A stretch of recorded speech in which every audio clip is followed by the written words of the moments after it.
Mira. ¿Y decíais que no me iba a caber la camisa después del verano? Me sobra. Igual tengo que volver a la XXL. El único español que ha adelgazado este verano. Bueno, y Ayuso, pero por otras cosas. Bueno, y además estamos grabando puntual, como dijimos, para esta temporada. A las 7:30. Pues lo tenemos todo, ¿no?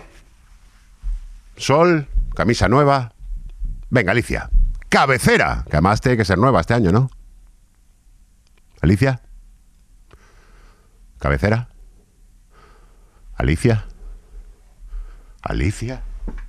Ya está, Alicia. ¿Pero qué pasa? ¿Qué pasa, hombre? ¿Qué pasa? Que tenemos que grabar para un día que vengo puntual. ¿Qué coño pasa? ¿Es que no te has enterado? ¿De qué? Que se casa Taylor Swift. ¿Y a mí qué me importa? ¿En eso que afecta a mí al programa? En todo. ¿En Y qué además afecta? saca disco nuevo. Pero vamos a ver, pero tú piensas que se va a casar con uno que jugaba al fútbol americano, que esa peña de tanto golpe está medio idiota, como vosotros. O sea, tú piensas que se va a divorciar en año y medio, y ahí viene el disco bueno. Es verdad. Ahí empieza la divorce era. Es verdad. Y a lo mejor se harta de los hombres. Y empieza la tortillera. Ojalá. Vamos a empezar. No ha colado. ¿No ha colado? Tenías que haber llorado, como te dije, como cuando te viene la nómina.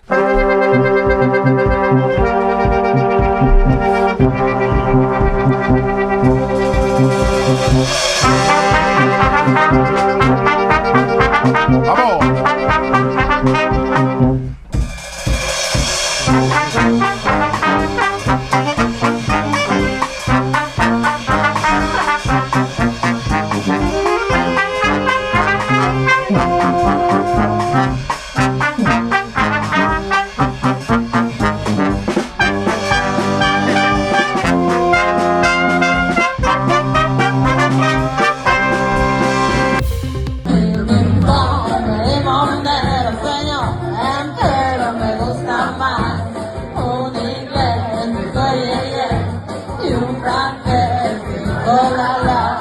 Muy buenas, Ventipickers. Hoy es 8 de septiembre, lunes. Y encima fiesta en Salamanca. Esto es Hora 20 y Pico, yo soy Héctor de Miguel y os preguntaréis ¿cómo hemos llegado hasta aquí? No me refiero a la quinta temporada de Hora 20 y Pico, que también, sino a ver y a escuchar a Feijóo cantando Mi limón, mi limonero. Y subiendo el vídeo a Insta con la frase me gusta la fruta. Al final va a ser verdad que le gustaban las distopías de Orwell a este. Bueno, y es la primera vez que alguien le roba a Ayuso y no al revés. Hombre.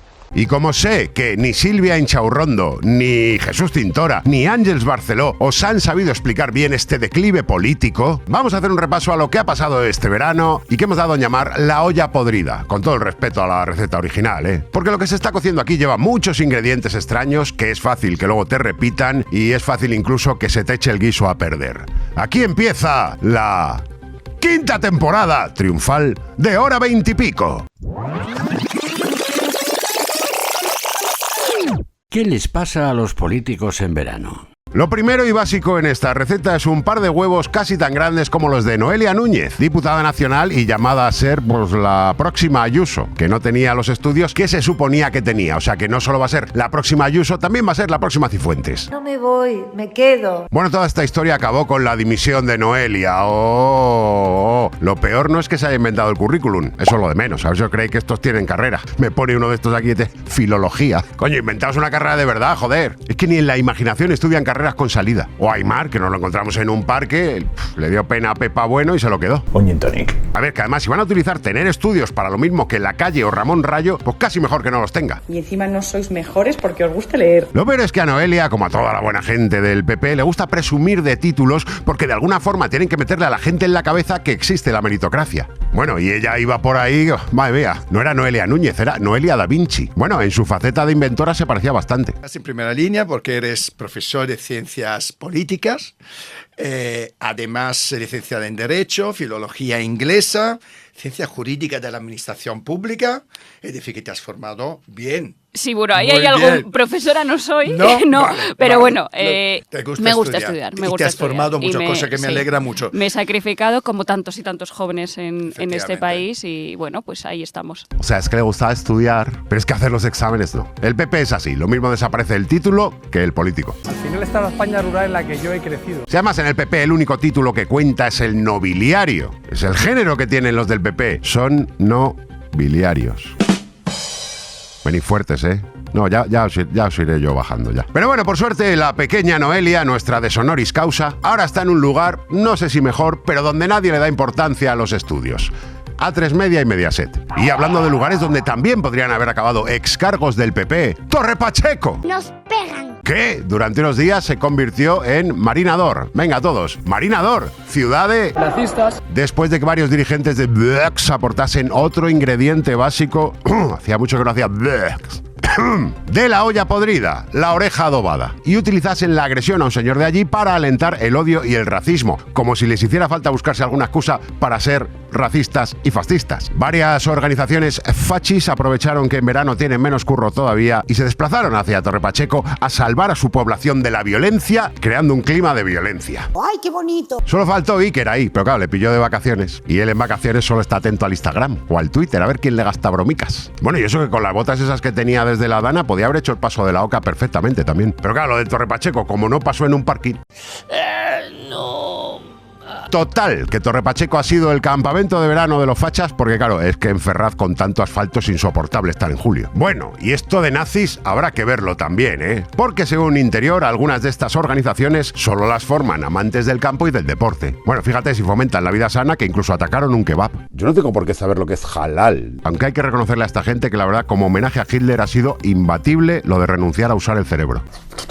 Por eso mismo fueron todos sus intelectuales, el de Desokupa, Endongo y Pito Quiles. Eso sería el liceo alemán austriaco si supiesen esto lo que es un liceo. Aquí pone Desokupa Cil, que significa Castilla y La Mancha. En fin, lo bueno es que duraron poco allí, de hecho casi ni llegaron a entrar, igual que Pito Quiles en la Facultad de Periodismo. Donde no se han organizado todavía cacerías es en... Cambil, Jaén, lugar de origen de una peligrosísima banda organizada, los Montoro. Me está pagando el Estado. Porque este verano conocimos el caso que podría darle el nombre de podrida a la olla podrida. Y es que el exministro de Hacienda, Cristóbal Montoro, ¿se acordáis? Y otros 9 altos cargos de su ministerio habrían influido a cambio de dinero en la aprobación de leyes que beneficiaban a empresas que eran clientes de un despacho de abogados que había fundado antes de entrar al gobierno de Rajoy y que entonces pasaría a gestionar ¿quién? Su hermano, Ricardo Montoro. La familia es lo más importante que tenemos. Madre mía, Hacienda siendo corrupta. O sea, Hacienda necesitando una inspección de Hacienda. Si eso no se implementar con éxito el teletrabajo, yo no sé. Estoy preparada para todo. Con lo que criticó Montoro el cine español, ¿eh? Y mira ahora, al final, quién estaba haciendo la españolada. Bueno, y siendo el subvencionado. Nunca el IBEX se había dejado tanto dinero en Hacienda. La libertad es eso. De hecho, como buena españolada, este caso de corrupción va camino de alargarse un poquito más que Cuéntame. Porque ya en 2017, que no había nacido ni Alicia, los Mossos de Escuadra hicieron un registro en las sedes de varias empresas gasistas por otro supuesto delito que ni siquiera es este. Y entre toda la documentación encontraron mensajes que hoy, casi 8 años después, se han revelado claves en la investigación. 8 años ahí con uno de los casos más graves posiblemente que ha dado este país, dando vueltas por los juzgados sin que saliese nada. Pero, ¿cómo? Me da mucho gracia al cómo también. Pero, ¿cómo? Pues esto tiene que ser un error administrativo, porque si no es eso, a ver si va a resultar que... Que hay jueces haciendo política y que hay políticos que tratan de hacer justicia, sin duda alguna la hay. Afortunadamente es la minoría. A ver, que un juez se meta en política puede ser algo bueno en realidad. Sería la primera vez que le llevas en la contraria a Franco. ¡Arriba España! Vale, pues tenemos los huevazos, la oreja adobada, el aroma de putrefacción, pero otro elemento esencial para una buena olla podrida es el fuego. El fuego lento, de hecho, al menos en lo que a extinción se refiere. Porque este verano hemos batido récords en cuanto a incendios en España, aunque yo no descartaría que Moñeco pueda batir su propia marca todavía. Galicia, Castilla y León, Extremadura, Andalucía, Madrid, ha ardido gran parte de España. Afortunadamente, los dirigentes estuvieron a la altura de la catástrofe climática, digo. Porque la conclusión a la que han llegado después de arduos estudios es que ninguno de estos incendios es comparable a los que provoca tuiteando Óscar Puente. No hay otro tema en este país, ¿eh? A Díaz Ayuso, pues que le pilló en Miami. El asunto, pues con su pana, con su lofa. Aunque bueno, Madrid tampoco va a estar nunca tan quemada como los que vivimos aquí. Ardió 3 cantos y la casualidad que es como se puso Ayuso con el tema. Pero no os preocupéis porque dinero para los bomberos no hay. Pero vaya concierto bueno que se viene de la mayor estrella latina mundial de la actualidad, Gloria Estefan. Alicia, ¿tú sabes quién es Gloria Estefan? Pues la Taylor Swift de Miami, la llaman. En fin, que a Ayuso le pasó con el incendio por lo mismo que al Lover con la declaración, que no llegó a tiempo. Pero menos mal que le dio tiempo a volver para la Misa de la Paloma. Que cómo no le va a tener devoción a Ayuso a la Virgen de la Paloma, dado que, en su caso, su concepción también fue un milagro. Ella es tan creyente que por eso sus políticas apartan a los madrileños de Madrid, pero los envían al cielo. Es que la línea de Ayuso la debería seguir todo el PP. El que fue más difícil de ver durante los incendios que un flamenco en Doñana fue Moreno Gorrilla. ¿Os acordáis? Que apareció días después de los incendios en Andalucía y se justificó de una manera de verdad, es que intachable. Y el alcalde me dijo que no hacía falta. Entonces uno tiene que estar donde uno le necesita. Y uno tiene que hacer que poner los medios. Mire usted, si usted mañana en una operación ha habido muerte y está el cirujano allí, yo creo que yo puedo estar allí también y ponerme una bata, pero creo que poco voy a ayudar. Pues claro que sí, hombre, ir para nada es tontería. ¿Acaso se va a quemar algún paso de Semana Santa? Pues dejadme en paz, coño. Y avisadme si Torea Morante. Estuvo muy acertado con la comparación, porque es cierto que Juanma hace con la sanidad pública andaluza lo mismo que hace con los incendios. Nada. Él ya irá luego a la recalificación. Él, en vez de llegar en un camión de bomberos, llega ya en el carrito de minigolf. Pero ojo, porque en lo más alto del ranking de la inmundicia está, como no, Muñeco. El presidente de la Junta de Castilla y León, que, pese a mis reticencias, tengo que admitir que ha demostrado que no le hace falta gobernar con Vox para nada. Puede ser un puto inútil él solo. Esto te lo hace Gañordo y no lo mejora. Me falla algo. Más de 40 municipios de Castilla y León afectados, de Zamora, Ávila, Salamanca, 148 pueblos de León arrasados, incluido Las Médulas, Patrimonio de la Humanidad, los bomberos desbordados y, mientras tanto, Mañueco, pues de vacaciones en Cádiz. ¡Huevos gordos! Que mira, ya que no estaba Moreno Gorrilla, coño, podían haber acudido a él.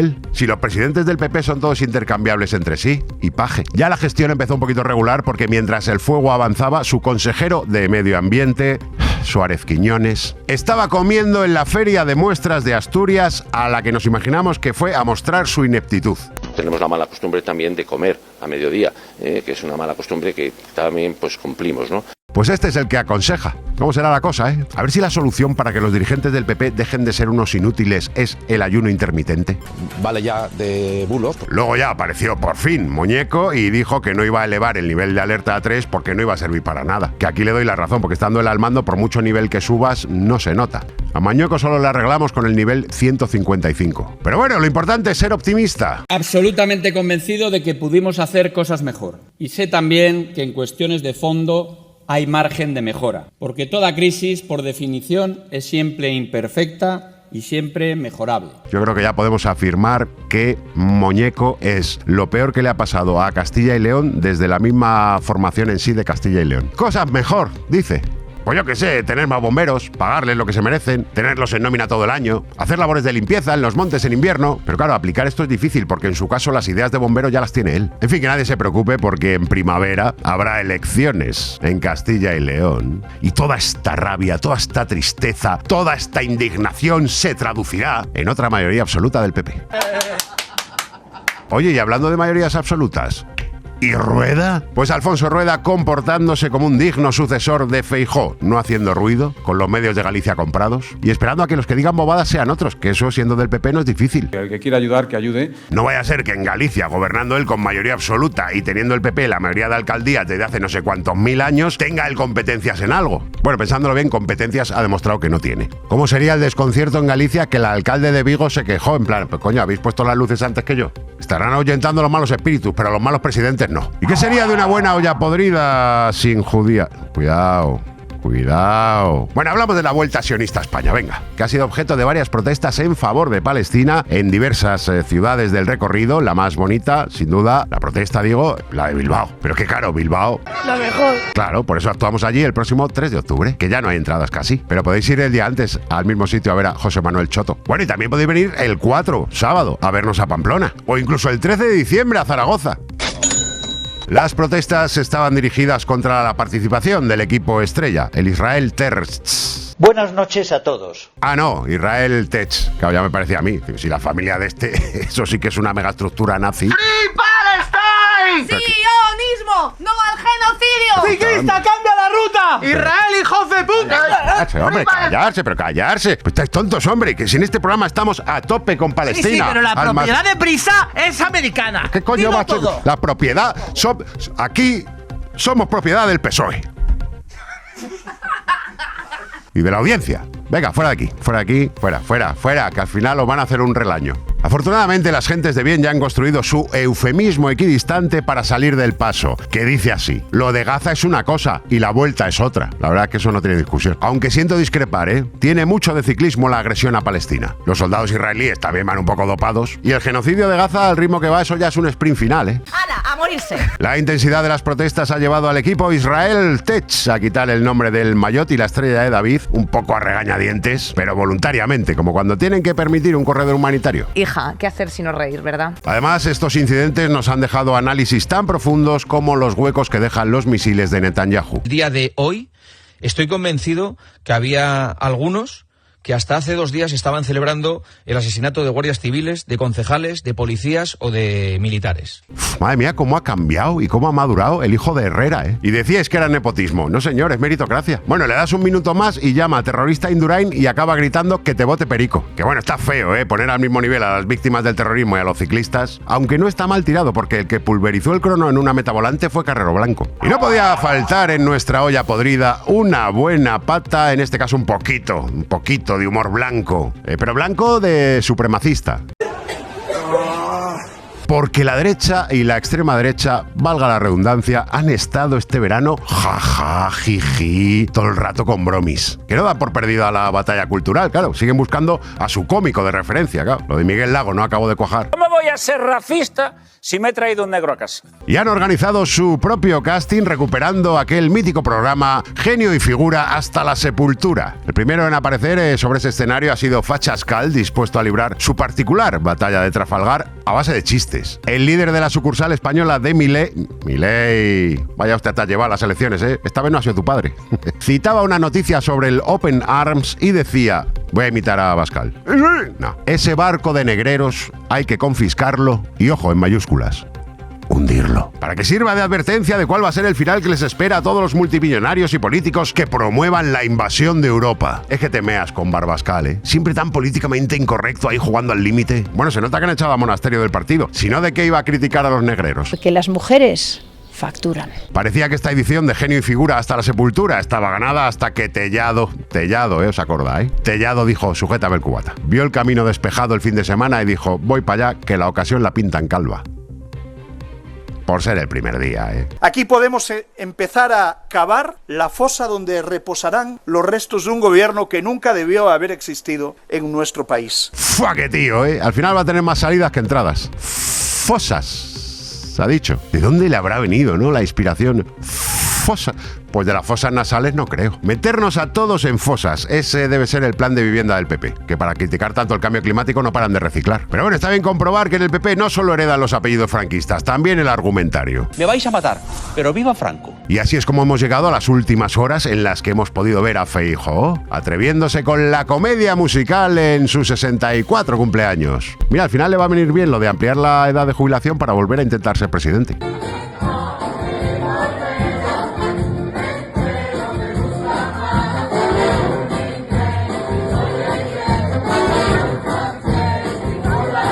Mira tú, todo lo que le baja a Margo por la garganta le gusta. Nosotros pensando que era más de Bruce Sprinter y mira. Pero el karaoke no, Feijóo, El karaoke no nos lo quitéis. Os devolvemos el pádel si queréis. Pero el karaoke no me lo embarres. Eso es el único espacio de convivencia que nos queda. El único sitio donde un rojazo puede cantar Andy Lucas o Julio Iglesias sin que le miren raro. El único lugar donde hasta Feijóo puede leer. Ustedes se creen que los ayos son tontos. Pero en fin, ¿quién soy yo, verdad, para juzgar a estos humoristas emergentes y frenar su alzamiento por trasladar un tono coloquial a una sentencia? Yo no soy el juez Valle. Ni la izquierda tiene un grupo de abogados dedicados a eso, que se podía llamar abogados ateos, o abogados del diablo, o abogados de Atocha. No te lo perdonaré jamás. Además, en el caso de Tellado no estaría bien que acudiese a la justicia por un mal chiste o una mala metáfora. Coño, ya irá por algún caso de corrupción de su partido. Y hemos trabajado mucho para saquear a nuestro país. En el caso de Abascal, ¿quién soy yo para juzgarle? A él ya le juzgarán si toca poder, pues en Nuremberg o en La Haya, si es que Europa no los ha sustituido ya por el jurado de MasterChef. ¡Hey, hey, hey, hey! ¿Y quién soy yo para juzgar a Feijóo, que de tanto que le gusta la fruta al final va a acabar mordiendo una manzana envenenada? Bueno, ya le han hecho una fosa al lado de otros ilustres. Que me lo digan a mí. Otra cosa habría sido que hubiesen hecho alguna chanza con una voladura dominical del Valle de los Caídos. Ahí sí que habría que actuar de oficio. Pero hundir un barco que se dedica a la ayuda humanitaria, eso es solo soñar en voz alta. Y además, mira, han abierto un camino, ahora ya se pueden hacer chistes de fosas. Pues ya está, pues podemos ir ahí, ¡pum!, con todo, con los chistes de paracuellos, ¿no? Podríamos decir que es el mejor lugar donde podrían terminar las protestas de Colón. O ahora que ya es del pueblo, orgías en el Pazo de Meirás. No como antes. O convertirlo en un centro de menores no acompañados. Como los conventos en época de Franco. Bueno, es que el propio Franco, para Carmen Polo, era un mena. Es que... ¡A Pilar Rahola, que se la lleve una ola! Vamos a ver que... Netanyahu, cabrón, sionista y cabezón. Pero bueno. ¡Dame una P! ¡Dame una A! ¡Dame una L! ¡Plastelina! Bueno, vamos a ver. ¿No? Iros de aquí, por favor. Iros de aquí y vamos a acabar ya el programa. Vamos a acabar ya el programa. Alicia, apaga. Si el PSOE ya se ha puesto ya con lo de Palestina, no hay nada que temer. Que le ha prohibido a Israel la condonación de la deuda y la reducción de Jordania, de jornada. Bueno, pues ser malos. Buenas noches, colegas.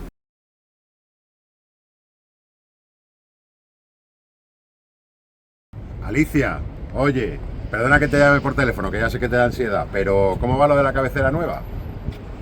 Que te estás mudando. ¿Cómo que te estás mudando? Que te estás independizando. Pero que eres menor. ¿Pero a dónde coño vas a ir a vivir? ¿A un centro de menas? Ah, bueno, es que yo necesito la cabecera nueva. La necesito para ayer. Bueno, pues nada.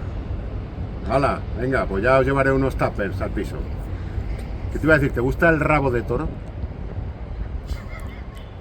O sea, al final me tengo que encargar yo de todo, cojones.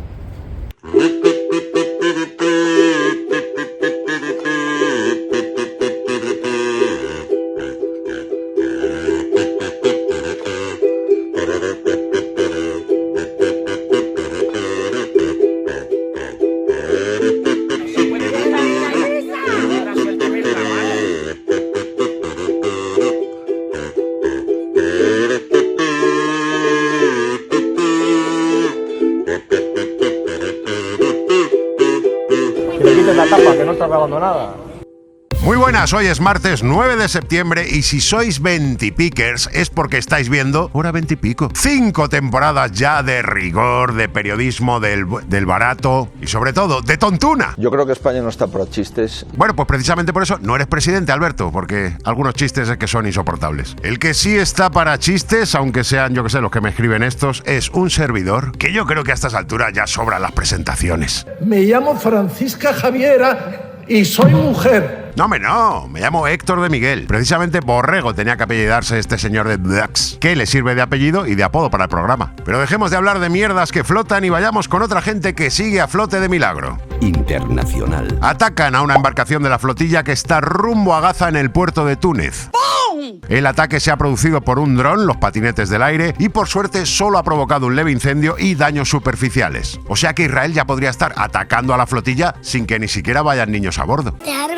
Bueno, a lo mejor ha confundido a Greta Thunberg con un menor, porque es que esa muchacha es que de verdad que está igual, ¿eh? Hay que ver lo que rejuvenece el activismo. A ver si yo en vez de tanto pádel y comprar garajes tengo que empezar a reciclar jonquilata. ¿Pero qué decís, imbéciles? Si yo estoy fenomenal, si estoy igual que cuando gané el Club de la Comedia y deconstruido y todo. No. El ecologismo le ha servido a Greta para mantener el cutis y para sacarse el carnet de patrón de barco, que en su caso cuenta además como vivienda de uso habitual. Por su parte, Túnez niega el ataque e incluso les acusa de haber sido ellos mismos. O sea, como si hiciera falta que una flota que va rumbo precisamente a Gaza se atacara a sí misma. Claro que sí, hombre, y todos los edificios destruidos en la franja en este tiempo ha sido porque los palestinos alicataron mal. Claro, cariño. Pero en fin, quedémonos con la parte buena. Lo importante, ningún ciclista ha volcado en este suceso, así que a la derecha le da igual. Y bueno, como los de la Vuelta Sionista a España, los de la flotilla tampoco tienen asegurado terminar el recorrido ni a la ida ni a la vuelta. Esto sí que es una prueba de fuego para la industria del reparto de comida a domicilio. La flotilla es como ser rider, pero nivel extremo. Muy ácidos, ¿no? Que no, hombre, que no. Un abrazo enorme a toda la gente que está en la flotilla, si es que además tenemos conocidos allí.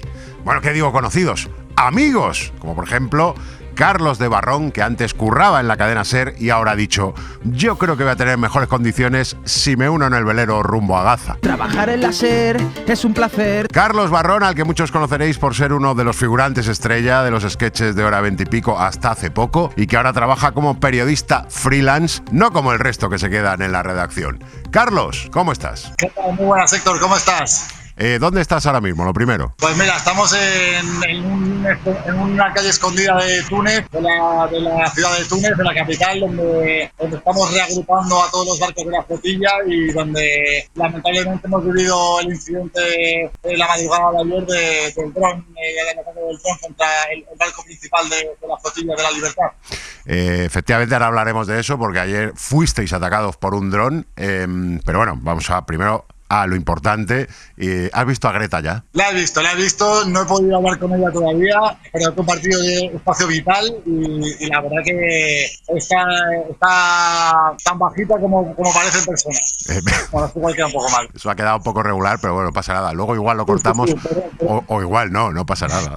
¿Cómo se te ocurrió unirte a esta aventura? Pues bueno, yo estuve cubriendo la Global March to Gaza, que era un movimiento que fue en junio, que pretendía ir desde el Cairo hasta la frontera de Gaza, en el paso de Rafah, con Egipto andando, y hacer allí una sentada, y a raíz de estar cubriendo eso y demás, pues se surgió esta oportunidad de la flotilla, en la que la organización quería que fuésemos periodistas para contar y tener ojos en todos los barcos y en todos los puntos para que se sepa en todo momento lo que está sucediendo, y pues bueno, me embarqué, hice la solicitud para aplicar, para venir aquí, y después de pasar un proceso de entrevistas y demás, el viaje ha sido muy complicado, ha habido dificultades de todo tipo, pero bueno, no sé si llegar a Túnez, el primer paso, y ahora el siguiente ya es el paso definitivo, que es llegar hasta Gaza con la ayuda humanitaria y con la intención de romper el bloqueo israelí.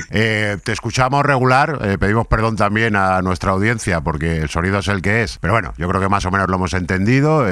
Pasaste una serie de pruebas, ¿no?, para estar allí, y tuviste que rellenar unos formularios y todo esto, y poner tu grupo sanguíneo y tal. Ahora estáis en Túnez, ayer vivisteis el ataque del dron. ¿Qué sabéis de eso? Bueno, pues esta mañana ha habido una rueda de prensa con los principales organizadores.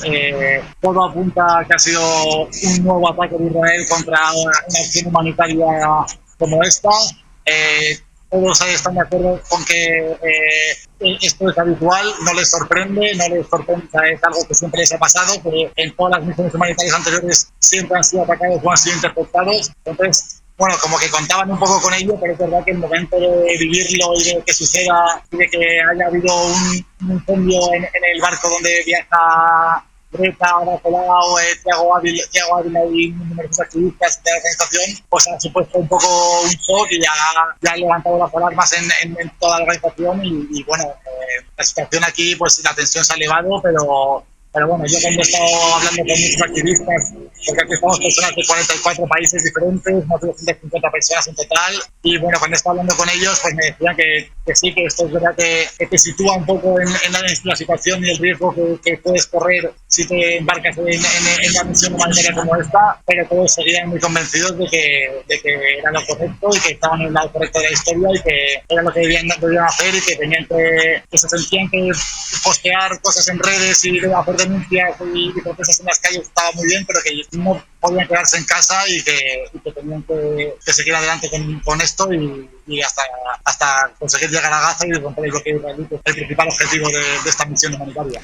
¿Creéis que vais a llegar a Gaza? Si es así, ¿en cuánto tiempo, más o menos, en cuántos días creéis que vas a llegar? ¿Y qué habéis hablado de cuál puede ser el recibimiento? Bueno, los plazos son un poco relativos, porque es una flotilla cuyo objetivo es que a las costas de Gaza lleguen alrededor de 60 embarcaciones, porque desde aquí de Túnez saldremos alrededor de 40, se calcula, y luego en las costas de Italia y en las costas de Grecia se unirán alrededor de una decena en cada una. Entonces eso, se calcula 60 barcos lo cual es un número, es un récord histórico jamás visto en ninguna misión humanitaria, especialmente en las de Gaza. Y sobre los plazos, pues te decía, teóricamente tendríamos que haber llegado a Túnez el 4 de septiembre, estamos a 9 y llegamos ayer, entonces está habiendo muchos retrasos, está habiendo muchas complicaciones, los barcos han sufrido las consecuencias de la tormenta, de fallos de motor, en fin, de numerosas dificultades que han retrasado la misión, pero bueno, la esperanza sigue, entonces el plazo es muy difícil de calcular. En teoría la salida oficial sería mañana miércoles o a más tardar el jueves de esta semana, ya todos los barcos preparados, pero bueno, cuando hay esta organización tienen dudas todavía de si va a llegar a ser así o si van a tener que retrasarlo un poco más por el bien de la seguridad de los barcos y por tanto de los tripulantes que vamos a bordo, tanto activistas como periodistas como figuras públicas. Supongo que estáis preparados y que habéis hablado de lo que puede pasar al llegar, y es que, bueno, se esté esperando allí, pues el ejército de Israel, por ejemplo, os quite todas vuestras pertenencias, os quite ordenadores, os quite móviles y demás. ¿Estáis preparados para eso? Sí, o sea, antes de salir de Barcelona hubo un curso intensivo de varios días con talleres explicando los protocolos, haciendo mucho hincapié en que esto es una misión pacífica, que no hay ninguna intención de entrar en conflicto directo con los militares israelíes, y también hubo simulacros muy reales de cómo podría ser una posible intervención del ejército de Israel, cómo actuar ante ello y bueno, somos conscientes de que las directrices de la organización son que antes de ser interceptados debemos tirar todos los dispositivos electrónicos al agua para no dar pistas y no exponer a nadie de la organización que se ha involucrado y que ha ayudado a colaborar y que no haya persecuciones contra nadie. Entonces, bueno, pues es una inversión de somos conscientes que todo lo que hemos invertido hasta ahora, pues a nivel de material, lo vamos a tener que tirar al agua, lo vamos a tener que deshacer de él. Pero bueno, es un precio que hemos asumido antes de salir del puerto y bueno, pues vamos hasta el final con ello. Y en caso de una posible intercepción, pues estamos preparados para responder de forma protocolaria, de forma pacífica y en todo momento sin enfrentarnos a los militares israelíes ni generar ningún conflicto. Nuestra misión es llevar la ayuda humanitaria a Gaza y bueno, veremos si lo conseguimos o si estamos interpretados como ha pasado en anteriores ocasiones. Yo me imagino al ejército israelí luego metiéndose en el mar, recogiendo todos esos dispositivos y metiéndolos en arroz, ¿sabes? Pero bueno. Estaría bien. Yo creo que el riesgo también que comentan es que tú puedes no tirar tu móvil al agua, pero lo más probable es que si no lo haces y consigas recuperar tu móvil, que es algo que tampoco está muy claro que pudiera suceder, como mínimo tendría un Pegasus muy comprometido. Claro. Con lo cual, si quieres tener algo de privacidad y tener tu propio contenido protegido, por así decirlo, lo más seguro es tirarlo al agua. A pesar de que, bueno, a nivel de contaminación no es ideal. Ya. A Greta no le encanta esta idea, como ya mismo nos comentó, pero bueno, la seguridad de la organización y de todos los que estamos a bordo es lo primero. Ya, qué paradoja para Greta, es verdad, tiro el móvil y mato a 2 peces o me lo quedo y me matan a mí. Bueno, es las paradojas del activismo. Sí. Oye, aparte del tuit de Óscar Puente que hemos leído, ¿alguien del gobierno se ha puesto en contacto con vosotros? Todos hemos escrito a la embajada para avisar de que nos embarcamos en esta misión, de que hubiesen constancia de que estamos aquí, pero más allá de eso no hemos tenido ningún contacto a nivel político, más allá de Ada Colau, que bueno, que esta mañana comentaba que sí había hablado con el Ministerio de Exteriores para demostrar su apoyo a la flotilla, pero bueno, a nivel personal, a nivel interno, no a mucho público. Entonces, bueno, pues es algo que estaría bien un apoyo público por parte de las instituciones, más ahora después de la decisión del Gobierno de España del embargo de armas contra él. Bueno, cualquier día tenéis a Pedro Sánchez allí porque está muy a tope con el tema. En fin, Carlos, yo te agradezco mucho que hayas hablado con nosotros con hora 20 y pico. Supongo que como aficionado del Atleti te hubiera gustado ir más en la gabarra y sobre todo, ten cuidado con el tráfico de Túnez, que veo que es intenso. Sí, muchas gracias, Héctor. Yo la verdad que encantado de salir del programa como siempre. Creo que esta vez no soy un extra, lo cual yo creo que es un paso adelante en mi carrera, así que encantado de estar con vosotros y un abrazo muy grande para todos. Manténnos muy informados. Gracias, Carlos. Hasta luego, un abrazo. En fin, mucho ánimo a Barrón y a todos los componentes de la flotilla y tranquilos, sobre todo tranquilos, porque es que Priti ha tomado medidas súper contundentes contra Israel, así que la flotilla está ya tan a salvo como si fuese Begoña en ella. La flotilla Bego, que por cierto para reivindicar su amor se tomó 5 días y para lo de Palestina 2 años. Y ya es mala suerte, porque es que mira que es mala suerte que justo el día que anuncia algo sobre Palestina va y hay un atentado en Jerusalén. Es que es mala suerte, ¿eh? Y toda la derecha celebrándolo porque a ellos no les importan ni los judíos, ni los árabes, ni siquiera que muriese un español. A ellos solo les importa joder al perro. Y si tampoco podemos decir en España que nos gusta la fruta. En fin, seguro que la espera ha merecido la pena, así que veamos esas medidas del gobierno más palestino de la historia. Prohibición de la importación de productos provenientes de los asentamientos ilegales en Gaza o Cisjordania. Ojo, productos como todos los que importamos de allí. Pues nos quedamos sin comida kosher. A ver cómo celebramos ahora el 12 de octubre. La ampliación de la contribución española a la agencia de la ONU que se ocupa de los refugiados palestinos en 10 millones adicionales. Ya está el PSOE arreglándolo todo con bonos. Este sí que sería el bono joven. Y entre las medidas también está la denegación de entrada al espacio aéreo español a todas aquellas aeronaves de Estado que transporten material de defensa destinado a Israel. Es que, seguro que Netanyahu ha visto esto y de los nervios ha bombardeado otro hospital. Chiste, humor, creatividad. Pero qué orgullo, coño. España, España marcando el camino, España siendo el faro de Europa, el de Occidente. Espera, ¿qué es eso que viene por ahí? ¿No será un dron? Bueno, a ver. Que Estados Unidos podrá seguir usando las bases de Rota y Morón para enviar armamento a Israel pese al veto anunciado por Sánchez. ¡Ay! ¿Qué? Sí, bueno. No se podía ¿cómo saber. es posible? Claro. ¡Ay, ayúdenme! Una mierda. Otra vez que hemos sido pesoeizados y solo estamos a martes. Es que esto ya no lo defiende ni Pepa, bueno, coño. Va a cambiar. Por motivos de seguridad, Estados Unidos debe informar a España de la existencia de munición o explosivos que estén siendo transportados a alguna de las 2 bases militares españolas, pero el Pentágono seguirá teniendo libertad para no informar del destino final del armamento. Así que nada, esta medida ha servido solo para liberalizar el aeropuerto de Castellón, el del abuelo. También te digo, se queda uno mucho más tranquilo sabiendo que las armas las sigue gestionando gente de Estados Unidos, que allí, pues para ellos no es más que un juego de niños. A Priti se ve que no, pero a mí me preocupa más que aterricen aviones americanos con armas en España que Delsi con lingotes. También es verdad que por mucho que te esfuerces, perro Sánchez, la competencia en esto de meter la pata con el genocidio está muy reñida.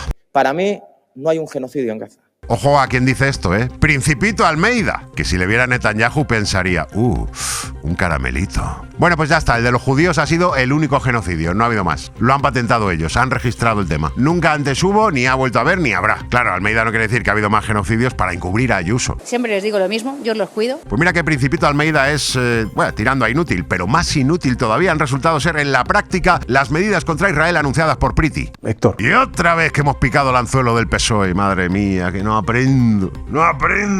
Yo no me fío ya ni del PSOE cuando anuncia medidas progresistas, ni de Netanyahu cuando dice, y por ahí a coger la ayuda humanitaria, que no va a pasar nada. Seguimos.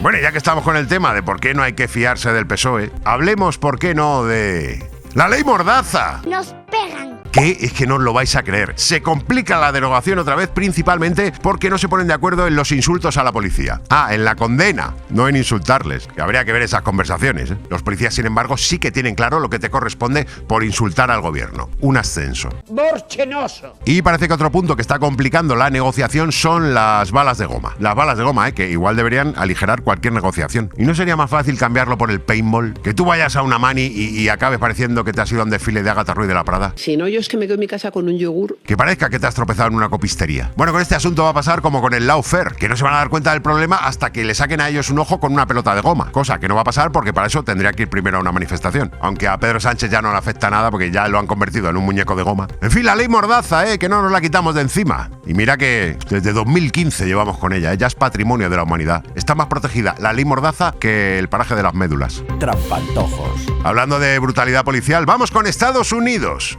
Porque resulta que ha salido a la luz el dibujo de una mujer desnuda que Melanomio Trump le regaló a Epstein por su 50 cumpleaños. Él iba para pintor, pero no cuajó, y ahora quiere ser dictador, claro, como su ídolo. ¿Veis cómo no solo dibuja pollas? Aunque también te digo que siendo una felicitación para Epstein, me extraña que tenga pelos en el coño.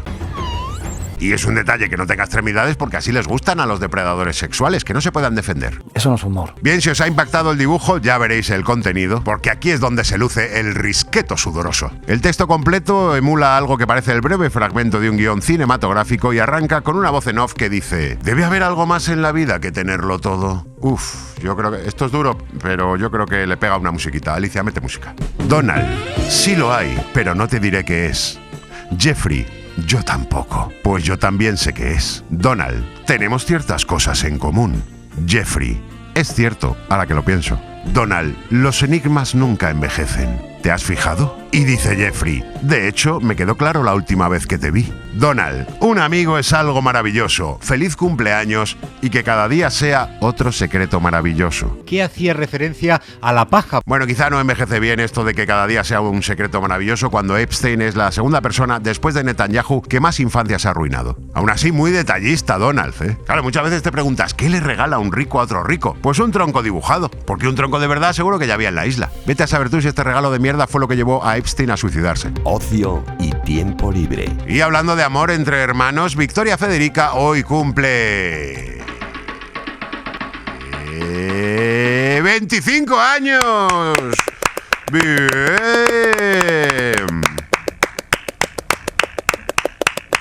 Estáis aplaudiendo desde casa, ¿verdad? Vicky Fede. Es una Borbona excelente, es una Borbona excelente, una Borbona excelente, ya vieja llegará. Bueno, siendo Borbón, no lo sé. Pero oye, ya ha sobrevivido a la edad media de los Borbones, ¿eh? Y ni una víctima mortal, por ahora. También es verdad que ese hermano no necesita ningún empujón. Ya vale, ¿no? Con motivo de su cumpleaños, el periódico más El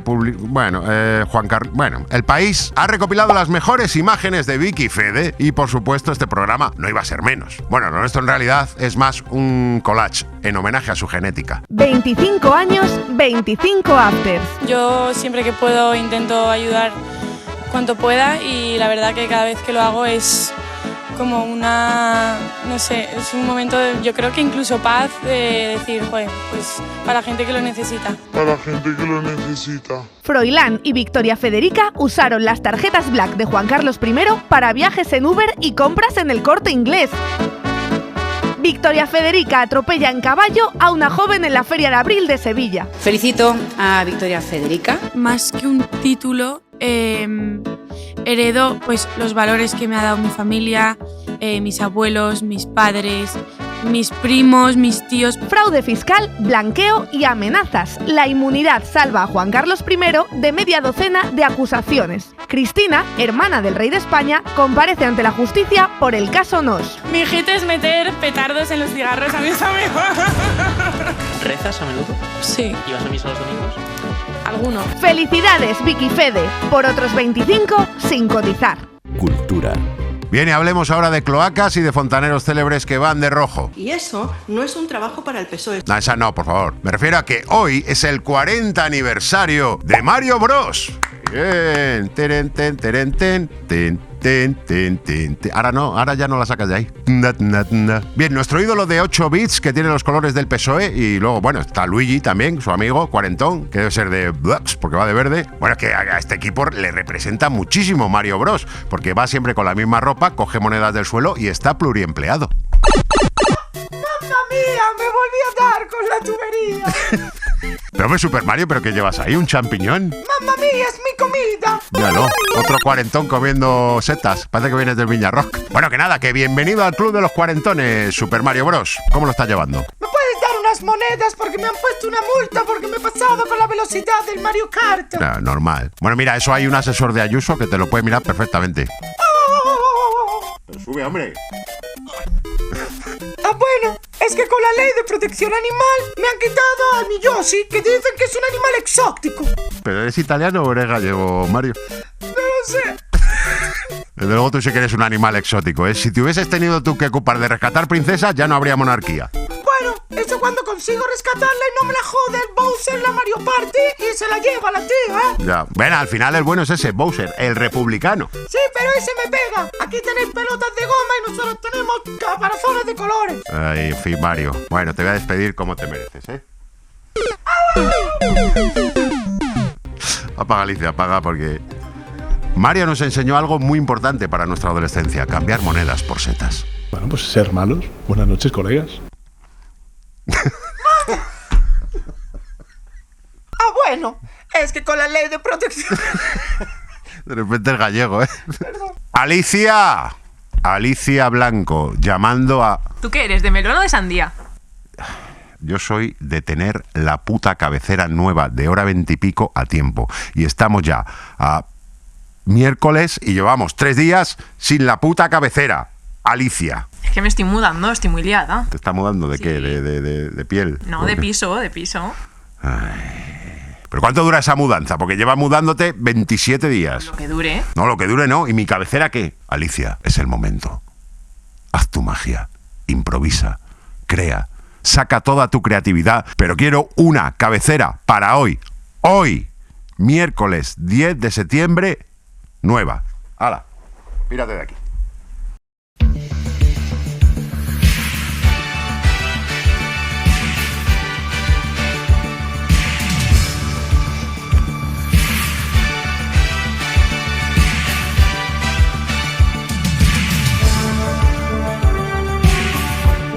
¡Quiero ir a Ibiza! Ahora suélteme la mano.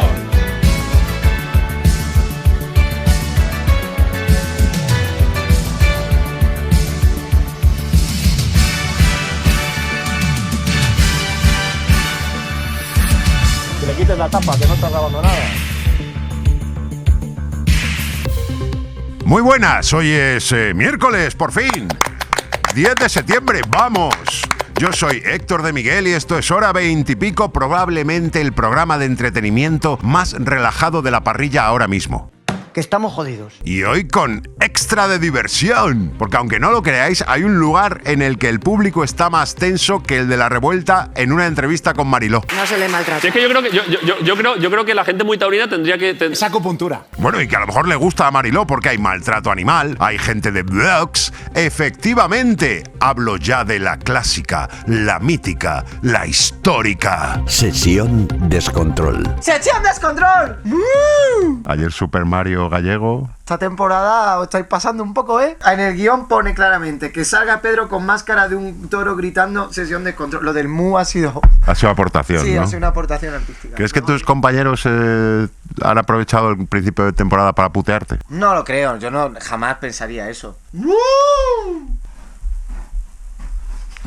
Bueno, pues gracias a este pequeño sketch igual ya hemos captado la atención de Mariló. En esta sesión se nota que estamos en septiembre porque no ha tenido nada que ver con las sesiones de junio. Ha sido todo cortesía, a veces solo hace falta un buen karaoke para ponerte de buen humor. Se fue de vacaciones con una sonora derrota parlamentaria y es probable que hoy tenga más.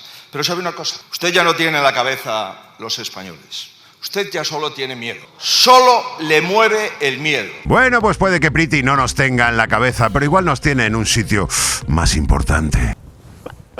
También es verdad que si Feijóo habla de derrotas parlamentarias, como experto que es, hay que escucharle. Bueno, y lo del miedo, pues también es algo que conoce muy de cerca, porque es lo que le tiene el Ayuso. Es verdad que estamos en un círculo perverso. Y Priti ha salido con muchísimo miedo, se le nota. Las cartas boca arriba. ¿Qué ha hecho usted durante estos 10 días? En primer lugar, un plantón institucional a jueces, fiscales y al jefe del Estado utilizando una conversación privada y falsa con el jefe del Estado para intentar excusar lo inexcusable. Con todos los incendios que ha sufrido el país durante este verano, el Gobierno ha pedido un pacto de Estado frente a la emergencia climática. ¿Y usted qué ha hecho, señor Feijóo? ¿Cómo que qué ha hecho? Pues rechazarlo y provocar otros incendios, que eso también implica un esfuerzo. Hombre. Todo esto en la televisión nacional de Madrid, Telemadrid, no lo han podido escuchar porque fíjate tú que a pesar de ser la misma señal para todos los medios, en Telemadrid han emitido esto. Las cartas boca arriba. ¿Qué ha hecho usted durante estos 10 días?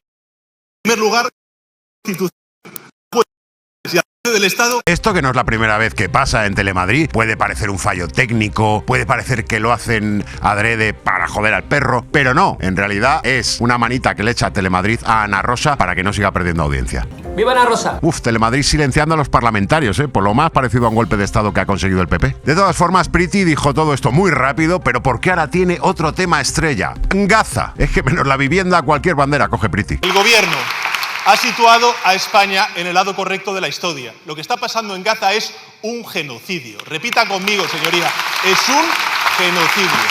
Madre mía, qué huevos gordos tiene. Y esta vez no lo digo como piropo, ¿eh? Es el último en llegar y el que más medallas se quiere colgar. En nada vemos a Priti encabezando una manifestación "Sí se puede", o poniendo en X "Desde el río hasta el mar, Núñez Feijóo su norte". De hecho, claro, luego ha salido Copistería Rufián y le ha sacado los colores. Otra cosa que ha hecho usted bien, pero que llega tarde, es decir que en Israel perpetra un genocidio y romper con Israel. Pero claro, ustedes vilipendiaron a una ministra que hace 2 años ya lo decía, Yone Belarra. De hecho, yo recuerdo al señor Álvarez diciéndonos a algunos de nosotros y de nosotras aquello de "no seáis más palestinos que los palestinos". Hombre, que está feo quitarle a Podemos lo poco que les queda. Los jueces, los medios y ahora Gaza. Bueno, lo bueno es que mientras esté ahí Carmen Calvo, el colectivo trans no se lo quitan. Es un sin Dios. Yone Belarra ya hablaba de genocidio cuando no era mainstream y nosotros también. Bueno. ¡Dame una P! ¡Dame una A! ¡Dame una L! ¡Plastelina! Pero una cosa te voy a decir, Rufián, que no eres el único que tiene memoria. Que el año pasado tu grupo, Esquerra, votó en contra de la ruptura de relaciones con Israel. Porque todos y todas somos woks ahora. Pero eso es bonito también, que sepamos rectificar. Que ojo, igual votó en contra porque claro, no consideran que España sea su país. Se pensaba a lo mejor que la estrella de David era la de la independencia. En fin, que hoy ha quedado inaugurado el nuevo curso político 25-26 y la verdad, si pensabais que esto iba a ser un poco más tranquilo, estabais equivocados. Pero si es que la mayoría son repetidores. Bueno, menos Noelia Núñez, que la han bajado de curso. Los que están on fire son Falange de las Junts, que junto con el PP y con Vox ya han avisado de que iban a tumbar la reducción de jornada laboral. Porque claro, los de Vox oyen la palabra tumbar y ahí van de cabeza. Que igual el error está en que gente que cobra 100.000 euros al año sea la que decida sobre la jornada laboral de los demás. Y veis como aunque hablen español o catalán, la derecha se entiende igual. Porque el lenguaje de reducir derechos es universal. Mira, al final iban a tener razón en que no hace falta el pinganillo. De democracia excepcional. Bueno, yo al final entiendo su postura, porque a Junts, ¿qué es lo que le gusta? Votar en contra porque les gusta tocar los cuyons. Pero es que no quieren reducir la jornada ni un 3%. Y mira que son especialistas en superreducciones. Redujeron la independencia de Cataluña a 1,5 minutos. Es que una reducción así no te la hacen ni en Can Roca. Eso de que a la gente le reduzcan las condenas lo quieren ellos en exclusiva. Pero difícil de explicar. Las derechas quieren recuperar la jornada laboral extendida, una jornada donde nunca se ponga el sol. Así los del PP y Vox recuperan el imperio español y los de Junts, los esclavos. Pero no todo está perdido. En el vientre del fracaso se gesta la esperanza. Porque el gobierno más gestante de la historia ha logrado salvar la ampliación de los permisos para el cuidado de los recién nacidos. Con la nueva ley, cada progenitor dispondrá de 17 semanas retribuidas durante el primer año de vida del bebé. Bien. El PP ha votado a favor porque se debe a su público, la gente del Opus. Aunque los del Opus yo no sé para qué quieren permisos de paternidad teniendo criadas. Bueno, y en vez de guardería, ángel de la guarda. Todos tenemos nuestro ángel de la guarda. Aunque este era más bien un aborto. Y hablando de abortos, la pobre Marina, a 17 semanas por crío y con todos los que ha abortado, ha aniquilado su plan de pensiones. 2 por 1 en gestación subrogada. En fin, esto es de lo poco que puede sacar el gobierno adelante. Que seamos más gente, que es lo que hace falta. Y que todo el mundo tenga hijos y por favor que los manden todos a Madrid. Que está el metro ahora mismo, que es que da gusto, de verdad. Pero ojo, que el permiso de paternidad en Madrid tampoco es siempre positivo. Mira tú cómo ha vuelto Almeida. Y si no hay en estos momentos 126 bomberos y 60 conductores especialistas en las calles de Madrid, es por la infame ley trans que ustedes aprobaron en el Congreso de los Diputados. La de gente que se va a hacer pruebas de paternidad ahora. Claro, por eso Juan Car ha renunciado al trono. Con su ratio de hijos bastardos por permiso de paternidad tiene el retiro asegurado. Me da mucha alegría poder decir que hemos llegado primeros. La medida ha salido adelante con la abstención de... Obvio. Han votado algo consecuente con su modelo de paternidad, la abstención. Además, ellos en el Parlamento ya se ausentan y tienen un permiso retribuido por hijos. Por hijos de puta. Nacional. Y seguimos hablando de alguien que en cualquier momento va a tener que pedir un permiso. ¡Begoña Gómez! Que ha acudido hoy a declarar por el 5º delito que le imputa el juez Peinado. Que digo yo que Begoña ya tendrá un cepillo de dientes ahí, ¿no? Le ha dedicado más cartas el juez Pesado que Priti. Estará a punto de desarrollar el síndrome de Estocolmo. Cada vez que sale de la Moncloa, Priti le dice, ¿otra vez con el juez Peinado? Hueles a él. Hueles a juez de toilette. Pero lo peor, o lo mejor, según se mire, son los faltos de hazte oír, a los que podíamos llamar también hazme reír, porque es que mira tú qué tropa, mira, por favor. Os lo describo sobre todo para los de radio, porque es que luego digo yo que cuando salimos de bolo por ahí parecemos una clase de integración, pero es que mirad, uno con mascarilla, que se la pone ahora, ¿eh? Cuando morían miles de personas al día era la dictadura sanchista, pero ahora me la pongo que no vaya a coger yo un catarro. Y ojo a la impactante elocuencia de esos carteles que dicen España sí, corrupción no, ¿cómo no estar de acuerdo? Juez, valor, Begoña a prisión. Muy buen pareado, asonante. Y mi favorito, porque es como... Venga, pon cosas ahí random. 11M, Marruecos, Francia y PSOE, Zapatero. La sopa universal de las pancartas. La pancarta croqueta. ¡Hala! Y de ahí todos juntos a ver Malinche. Lucha de salvajes. Durante su intervención, Begoña Gómez se ha desvinculado del delito de malversación de caudales públicos, de lo cual le acusó el juez Peinado, tras una denuncia de Vox, que justamente han sido condenados por el tema de los caudales públicos. El supuesto delito vendría de las funciones de su asesora en la Moncloa, Cristina Álvarez. Begoña ha asegurado al magistrado que alguna vez pidió a su asesora en la Moncloa que transmitiera algún mensaje de ella como favor porque era su amiga. Y esto yo creo que ya le da al juez Peinado para pedir prisión provisional. A ver qué mensajes son esos, que yo los vea.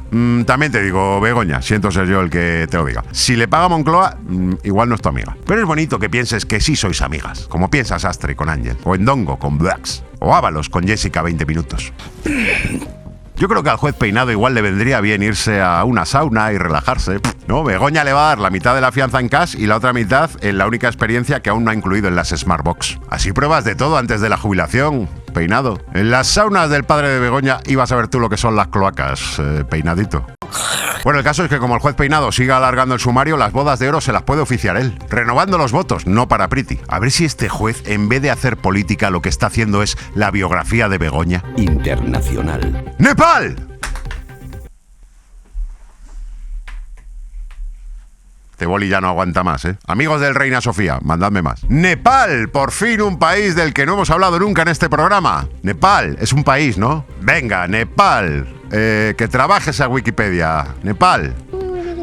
Hinduismo, Sherpas, el Everest, festivales coloridos, té, especias, cuencos tibetanos, pashminas. No tiene ni puta idea de lo que está diciendo. ¡Nepal! Yo sé que ayer estábamos todos en casa con la tele puesta, pero en realidad mirando el móvil y pensando, ¿qué ha pasado en Nepal? Porque el Parlamento y la casa del ex primer ministro han ardido, ha habido disturbios. Parece una mezcla entre el asalto al Capitolio de Washington con los alrededores del Bernabéu en una final de Champions. ¿Cómo está el patio, no? Bueno, pues todo este estallido social, tras el cual ha dimitido el primer ministro del país, se ha producido tras la prohibición por parte del gobierno de 26 plataformas de redes sociales, incluyendo Facebook, YouTube y Twitter. Que, ya ves tú, aquí estamos deseando que quiebre esa porquería desde que la compró Elon Musk. Según el gobierno, cuando había, esas redes sociales debían regularse para combatir las noticias falsas, el discurso de odio y el fraude en línea. Por suerte con eso.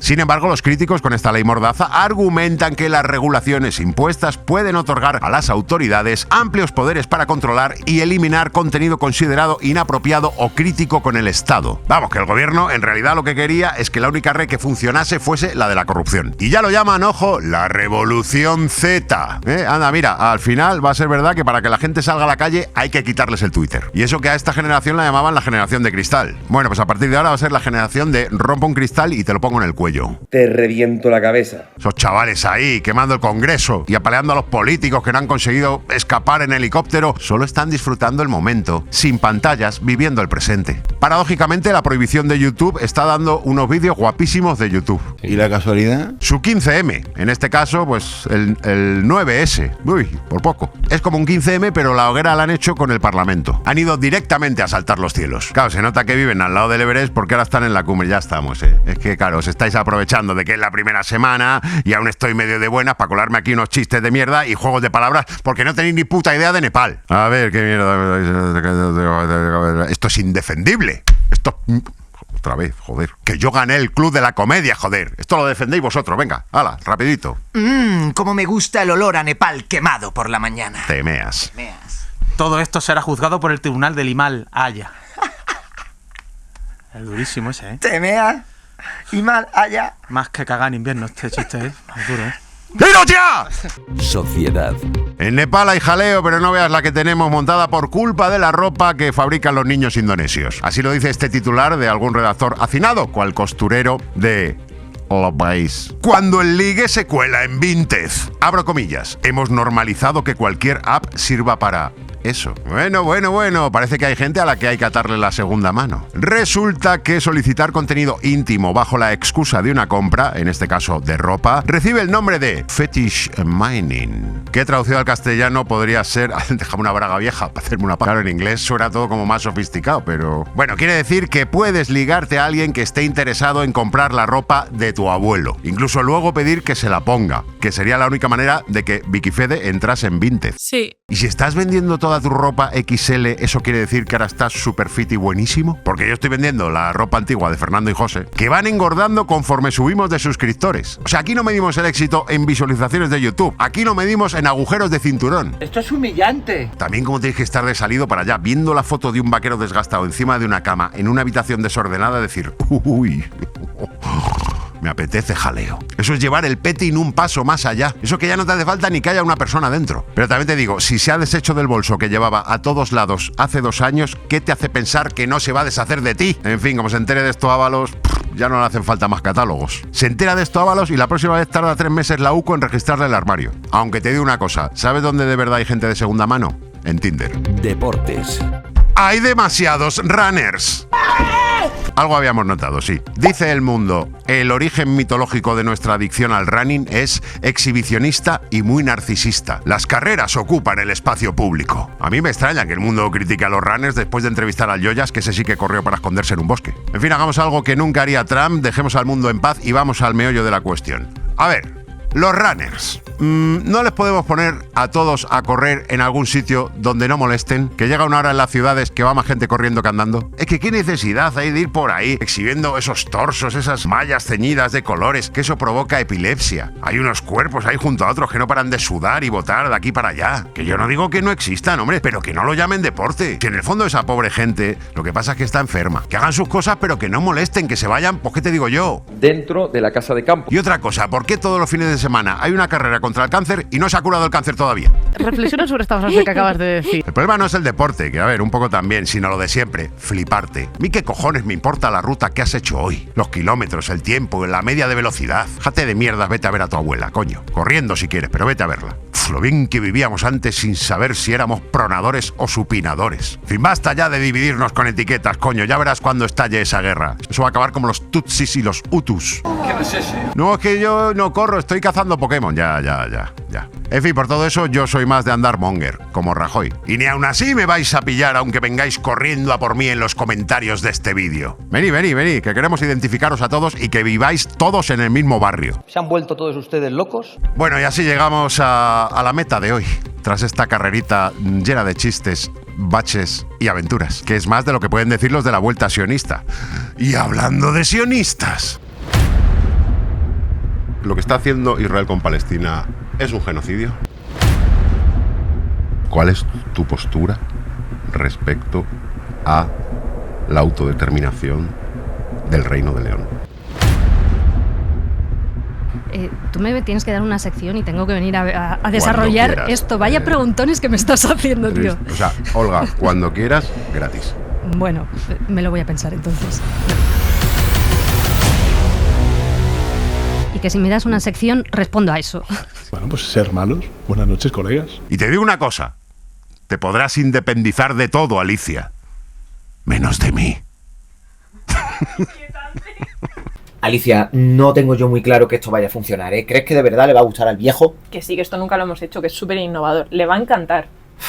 Bueno, mira, no ha venido hoy y encima el lunes igual se lo ha olvidado. Venga, tírale. Vamos a verlo.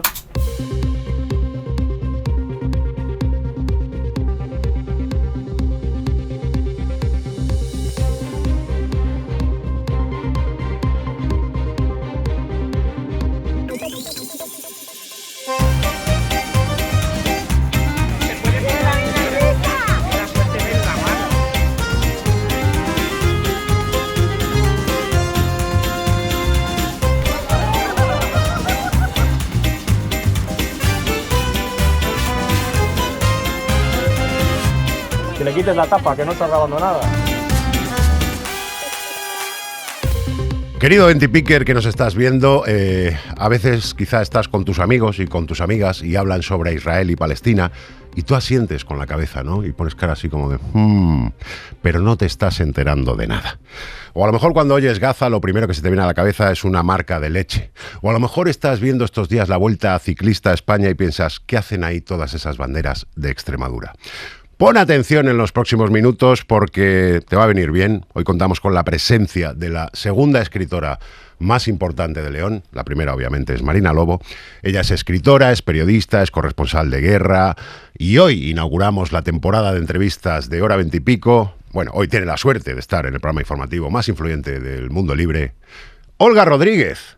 ¿Qué tal? Bienvenida. Muchísimas gracias, Olga. Es un placer estar aquí. Te hemos traído para que nos ilumines a nuestra audiencia. Haremos lo que podamos. A nuestra audiencia, que es bastante lista, la verdad, las cosas como son. O sea, de las audiencias de España yo creo que es la más lista. No me cabe ninguna duda. Pero el equipo da para lo que da, yo incluido. Entonces yo te voy a hacer una serie de preguntas relacionadas sobre todo con lo que está pasando en Israel y Palestina.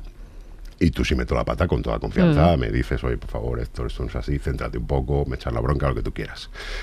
Queremos que el programa sea ilustrativo dentro de, en fin, de lo que se pueda, y para eso tenemos que llamar a las cosas por su nombre. Para ello nos vamos a ayudar de un vídeo que te voy a poner ahora de uno de los reputados analistas de política internacional más reconocidos que hay en España, José Luis Martínez Almeida, alcalde de Madrid. Y me dice, condena usted el genocidio de Gaza. Mire, para mí no hay un genocidio en Gaza. No me gusta lo que estoy viendo. No me gusta lo que estoy viendo. Pero no hay un genocidio. ¿Y sabe por qué pienso que no hay un genocidio? Porque el genocidio fue el del pueblo judío durante la Segunda Guerra Mundial. Bien. Lo que está haciendo Israel con Palestina es un genocidio. Es un genocidio. Es un genocidio. Así lo dice desde hace mucho tiempo la relatora de Naciones Unidas para los Territorios Ocupados Palestinos, la más reputada organización internacional de expertos juristas en genocidio, en la que hay, por cierto, muchas personas judías, porque evidentemente hubo un genocidio atroz en el siglo XX, que fue el Holocausto de los nazis contra los judíos, y eso explica que haya tantas personas judías en el mundo especializadas en genocidio. Y muchas de esas voces judías, no ahora, desde hace tiempo, ya están diciendo que es un genocidio. Pero es que ahora, además, han sacado un comunicado y un informe muy sesudo, con todo tipo de pruebas, diciendo por qué dicen que es un genocidio. El informe de la relatora de Naciones Unidas, Francesca Albanese, es de hace más de un año, es de febrero de 2024. Es decir, hay mucha gente experta en el mundo que está diciendo desde hace mucho tiempo que es un genocidio. Pero es que además yo no entiendo por qué el señor Almeida, que dice para mí, bueno, evidentemente ahí está de alguna manera su inconsciente operando, es una subjetividad para él, muy bien, por lo que sea, no quiere reconocer ni poner encima de la mesa que estamos asistiendo en tiempo real a un genocidio en curso por primera vez en la historia de la humanidad y que sigue ocurriendo 23 meses después. Esto va a tener consecuencias terribles no solo para la población palestina, sino para las dinámicas del mundo que nos van a afectar también aquí a todo el mundo. Retransmitido en directo, además, porque el anterior genocidio, claro, no había los medios que tenemos ahora. O sea, estamos viendo lo que pasa y aún así, bueno, por la opinión personal de Martínez Almeida es la que es, la respetaremos, ¿no? Cuando hay un conflicto que se alarga tantos años en el tiempo, creo que es relevante que nos fijemos en los traidores, entre comillas. Es decir, la política que está aplicando Netanyahu sobre Palestina, ¿tiene contestación dentro de Israel? Hay 3 o 4 diputados en el Parlamento israelí que están en contra de la ocupación ilegal, del apartheid y del genocidio. Pero no hay más, y esto no lo digo yo, lo dice, por ejemplo, un portavoz de la organización judía israelí Standing Together, en la que también hay palestinos israelíes que llevan mucho tiempo subrayando la catástrofe, la tragedia y el carácter criminal de esa actualidad, porque están viviendo y asistiendo en su territorio, en su país, a una complicidad que va más allá del gobierno. Hay instituciones apoyando el genocidio, hay académicos apoyando el genocidio allí, hay gente negacionista a día de hoy que sigue jaleando el aplastamiento masivo de población en Gaza y también en Cisjordania, donde yo llevo muchos años yendo a Palestina y he vivido allí y he ido viendo cómo además ha ido afianzándose ese régimen de segregación y de apartheid. Mira, a toro pasado todo es muy fácil condenarlo, ¿no? Ahora es muy fácil decir la Sudáfrica del apartheid, qué orgullosos estamos, de que hubo un boicot, de que hubo una serie de reacciones políticas y sociales a nivel internacional, gracias a las cuales terminamos con ello. Bueno, quizás algún día llega la cordura, quizás no, pero cuando llegue todo el mundo va a querer apuntarse el tanto de que estuvo condenando y haciendo algo para evitarlo, pero ya habrá sido demasiado tarde. Ya.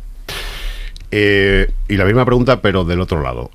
¿Las acciones de Hamás tienen oposición en Palestina? Claro, como toda población en el mundo, la población palestina también es heterogénea y hay diferentes sectores. Hay sectores que votan al Fatah, hay sectores que votan a Hamás, hay sectores que votan a otros partidos independientes o que votan al Frente Popular, un largo etcétera, ¿no? Hay gente que no vota.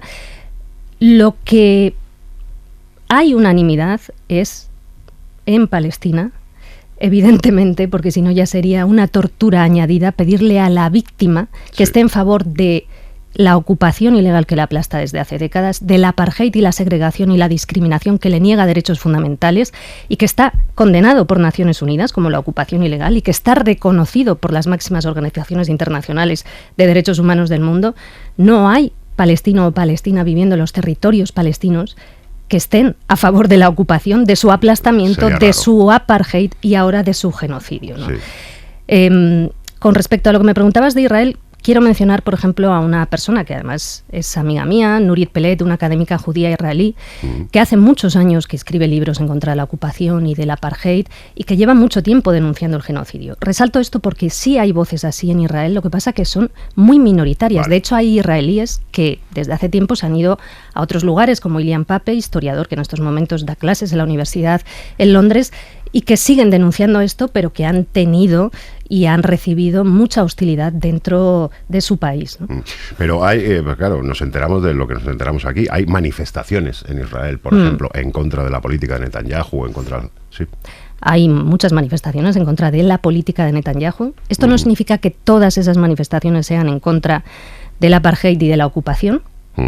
Y este va a ser un segundo capítulo si algún día termina el genocidio, que habrá que abordar y habrá que abordar con los derechos humanos y el derecho internacional encima de la mesa. Y luego hay otras manifestaciones, por ejemplo las que convoca Standing Together y otras organizaciones, que también añaden a sus reivindicaciones la aplicación del derecho internacional y derechos humanos para todos, y por lo tanto dicen no a la ocupación, no al apartheid, no a la discriminación. Esto hay que repensarlo todo, ¿no? Estos a día de hoy son una minoría, tanto en el Parlamento, muy minoría, casi no existen en el Parlamento, como en la sociedad. Hubo otros tiempos en Israel donde eran más, ahora son menos, pero lo que dice Standing Together y otras organizaciones pacifistas y de otro tipo en Israel es que, al igual que la Sudáfrica del apartheid tuvo fin, esto también puede ser de otra manera y por lo tanto el día de mañana podemos tener una sociedad diferente en la que más gente sea capaz de ver los crímenes masivos que en estos momentos está cometiendo el gobierno israelí en nuestro nombre. Al igual que hay muchas voces judías en el mundo, algunas muy conocidas, ¿no? Como Judith Butler, como Naomi Klein, muchísimas otras, Nancy Fraser, filósofos académicos que están diciendo no en mi nombre, no un genocidio en mi nombre. Y esto en Estados Unidos antes no había ocurrido y está siendo sociológicamente muy interesante y también políticamente. Te preguntaba antes lo de Netanyahu, porque yo supongo que Netanyahu no llevaba esto en el programa electoral. Quiero decir, no sé hasta qué punto su postura contra Palestina ahora corresponde a intereses electorales. Bueno, no llevaba esto en el programa electoral, pero 2 más 2 son 4. Es decir, lo que estamos viendo ahora era previsible y evitable.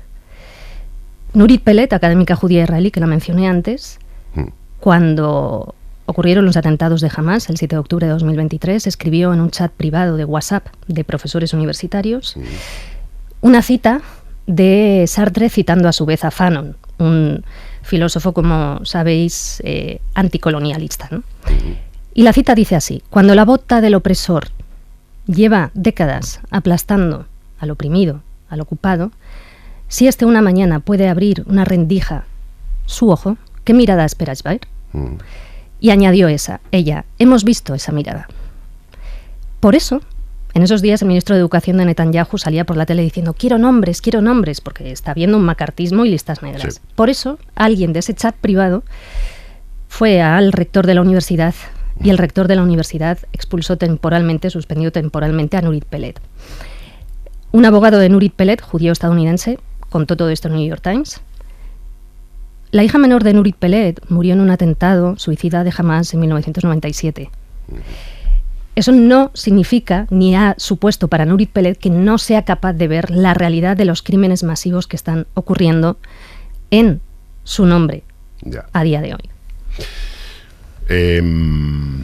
¿Estás de acuerdo con esa gente que dice que Palestina es una doble víctima, tanto de Israel como de Hamas?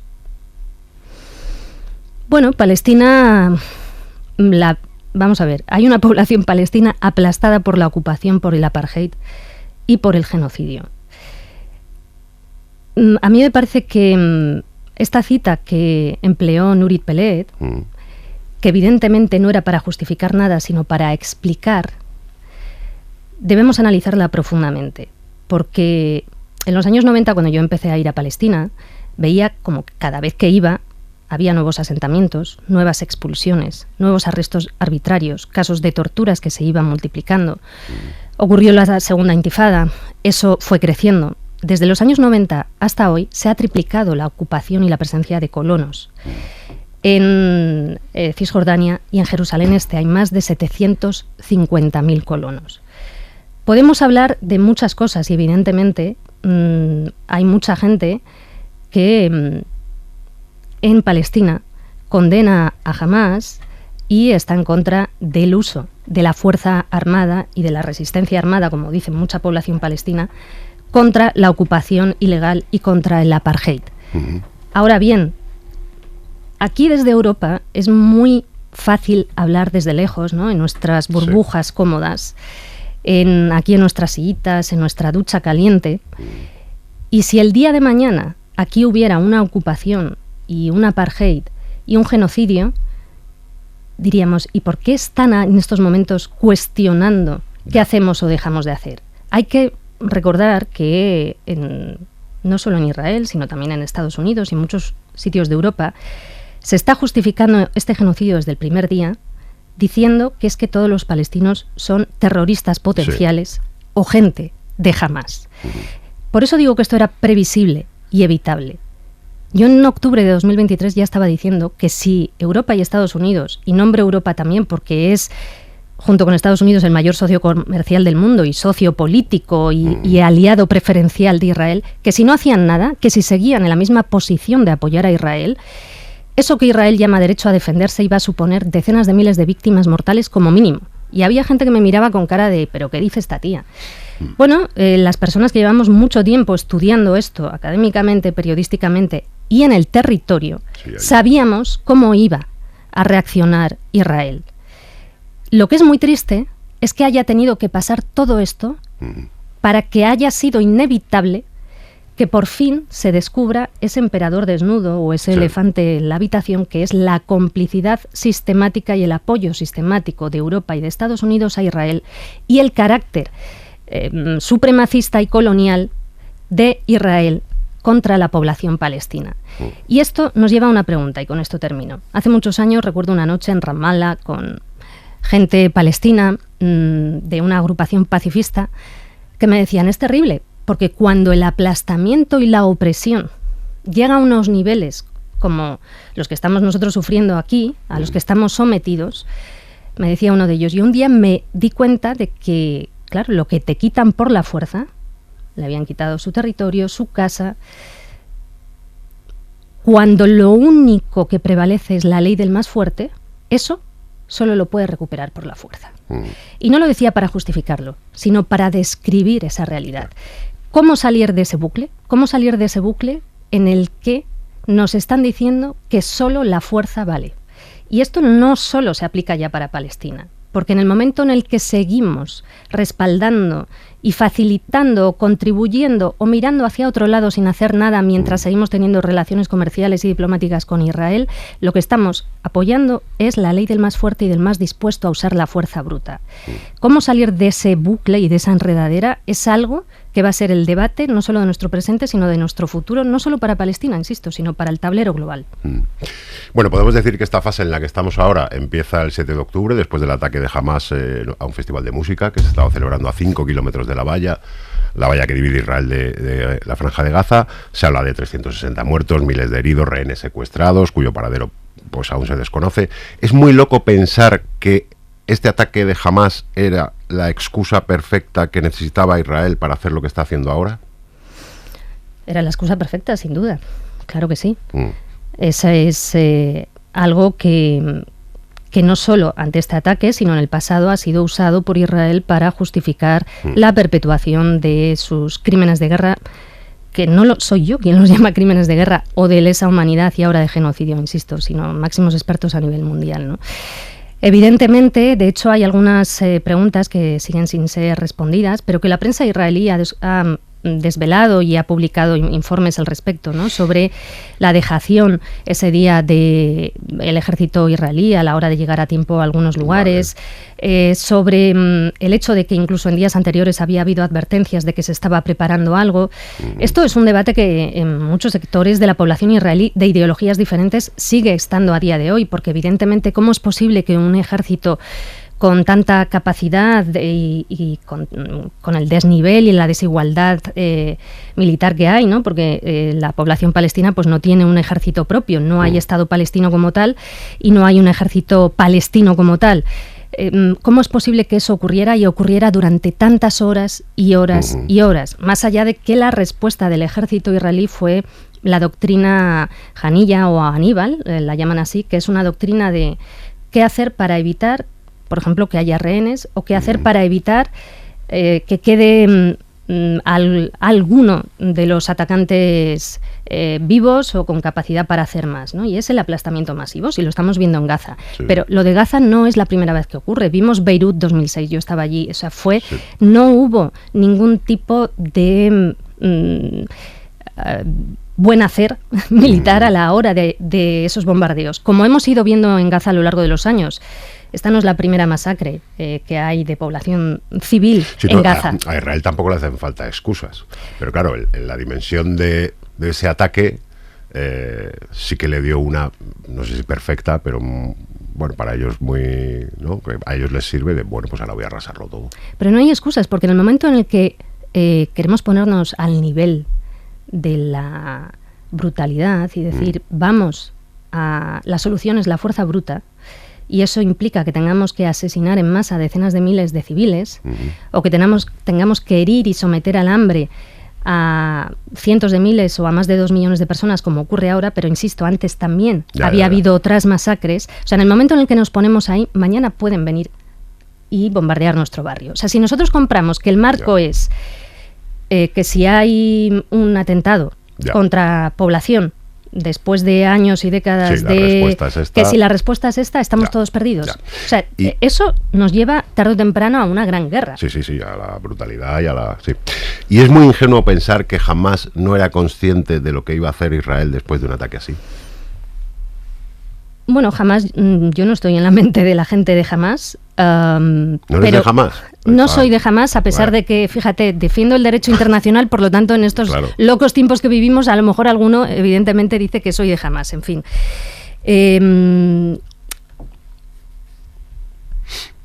Tenían que saber que la respuesta iba a ser brutal, porque no es la primera vez, no ha hecho falta ningún atentado para que Israel viole los derechos de los palestinos y aplaste masivamente a la gente. Hubo masacres en el pasado, pero no estoy hablando de este siglo. Estamos hablando de que aquí nada empezó hoy ni ayer. Es decir, en 1947, antes de la declaración de independencia del Estado israelí, las organizaciones armadas sionistas fueron por muchísimas aldeas y pueblos y localidades de Palestina cometiendo masacres y expulsando en masa a la población, es lo que la población palestina llama la Nakba, el desastre, ¿no? Y hubo una expulsión masiva y limpieza étnica de más de 750.000 personas. En 1947 y 1948. Pero antes de la declaración de guerra de los estados árabes contra Israel, que en realidad lo que fue, hombre, no puede venir aquí cualquiera a decir, pues ahora todo esto es mío y os expulso en masa y os masacro. Primero vino el plan Dalet. Si se lo ha dicho Dios. Pero tampoco es religioso, porque hay muchos sionistas que son seculares y, o sea, la religión, como todo, puede ser un instrumento para el mal, como también para el bien, depende de quién la interprete y quién la use.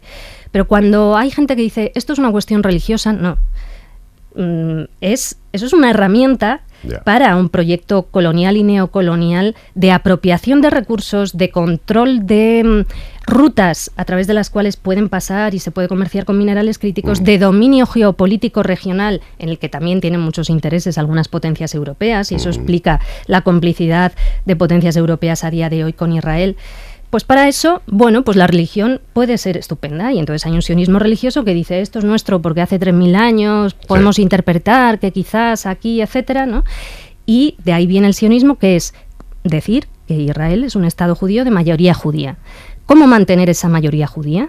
Esto es lo que en Israel llaman la cuestión demográfica, que yo he estado en muchas cenas en casas de israelíes ya hace 30 años en las que se habla de esto, porque es un tema que preocupa. ¿Cómo mantener la mayoría judía? Pues evidentemente, como me decía hace ya 25 años Sergio Yagni, un judío israelí antiocupación, pues la única solución es u otra limpieza étnica como otras pasadas, como también como la de 1967, como la que estamos asistiendo ahora, o un genocidio. Hay otra alternativa, que es un Estado democrático con igualdad para todos, porque se habla mucho de la solución de los dos Estados, pero bueno, no pasa nada por hablar de un solo Estado donde puedan convivir, como convivían los judíos con los palestinos antes de la ocupación, y donde pueda tener todo el mundo igualdad, igualdad, dentro de una democracia. Mira, has mencionado un término, como estamos aquí para ilustrar y para aclarar conceptos, has mencionado el sionismo. En cuanto alguien abre la boca, bueno, le ha pasado a Pedro Sánchez hace unos días, ¿no?, cuando anunció esas medidas que sin duda van a tener un efecto, enseguida, desde la embajada israelí, pues es antisemita, ¿no? Vamos a aclarar la diferencia entre antisemita y antisionista.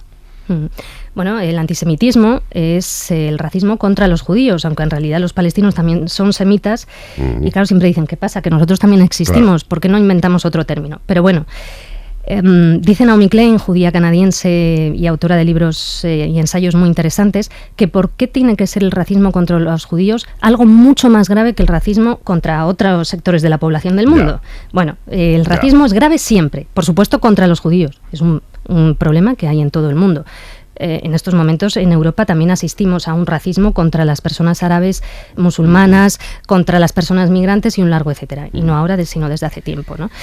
El sionismo es otra cosa. El sionismo es en estos momentos es un proyecto colonial que comienza ya en el siglo XIX, que se idea en el siglo XIX, toma fuerza en 1917 en el marco de la Primera Guerra Mundial a través de la Declaración Balfour, en la que hay un señor que les dice a los colectivos sionistas: tomad, sí, Palestina, que ahora es un protectorado nuestro, pues va a ser vuestra, ¿no? Así, porque es que fue así. Este verano, un inciso muy rápido, este verano estuve en Londres en manifestaciones de colectivos judíos británicos que decían no en mi nombre, y que uno de sus eslóganes era no a la Declaración Balfour, que me hizo mucha gracia porque, claro, como británicos que son, entienden muy bien cuál es el pecado original, ¿no? Yeah. Entonces, eso es el momento de... ¿Cuál era tu pregunta? Aclarar el antisemitismo y el antisionismo. Entonces, el sionismo es, en estos momentos, un proyecto que está diciendo: aquí no caben los palestinos con igualdad. Este territorio es nuestro, hay un proyecto del Gran Israel, y en el fondo es un supremacismo, porque está diciendo que los derechos de la población nativa, que es la población palestina, deben ser aplastados para que ese territorio sea suyo, esas riquezas sean suyas, e incluso no solo las palestinas. Hay que recordar que los altos del Golán sirios, por ejemplo, también están ocupados ilegalmente por Israel, y que incluso hay un proyecto de querer ocupar más territorio, ¿no? El sur del Líbano, etcétera. Bueno, ya lo sabéis, si os llaman antisemitas, decid no, antisionistas. No, y además es que hay muchas voces judías en el mundo que están siendo acusadas de antisemitas por defender los derechos humanos. Es que es un argumento inapelable, o sea, es que es aplastante, ¿no? Pero si nos acusan a veces a nosotros de ser malos españoles, claro. Claro. Es un buen ejemplo. Las medidas que ha anunciado Pedro Sánchez, de las que hablaba antes, creo que se hacen falta alguna, a lo mejor, o te parecen un poquito flojas. A ver, todo paso es necesario. Claro, Europa es un lugar donde pasan cosas oscuras en este momento y creo que tenemos que pensar dónde estamos para entender lo que somos.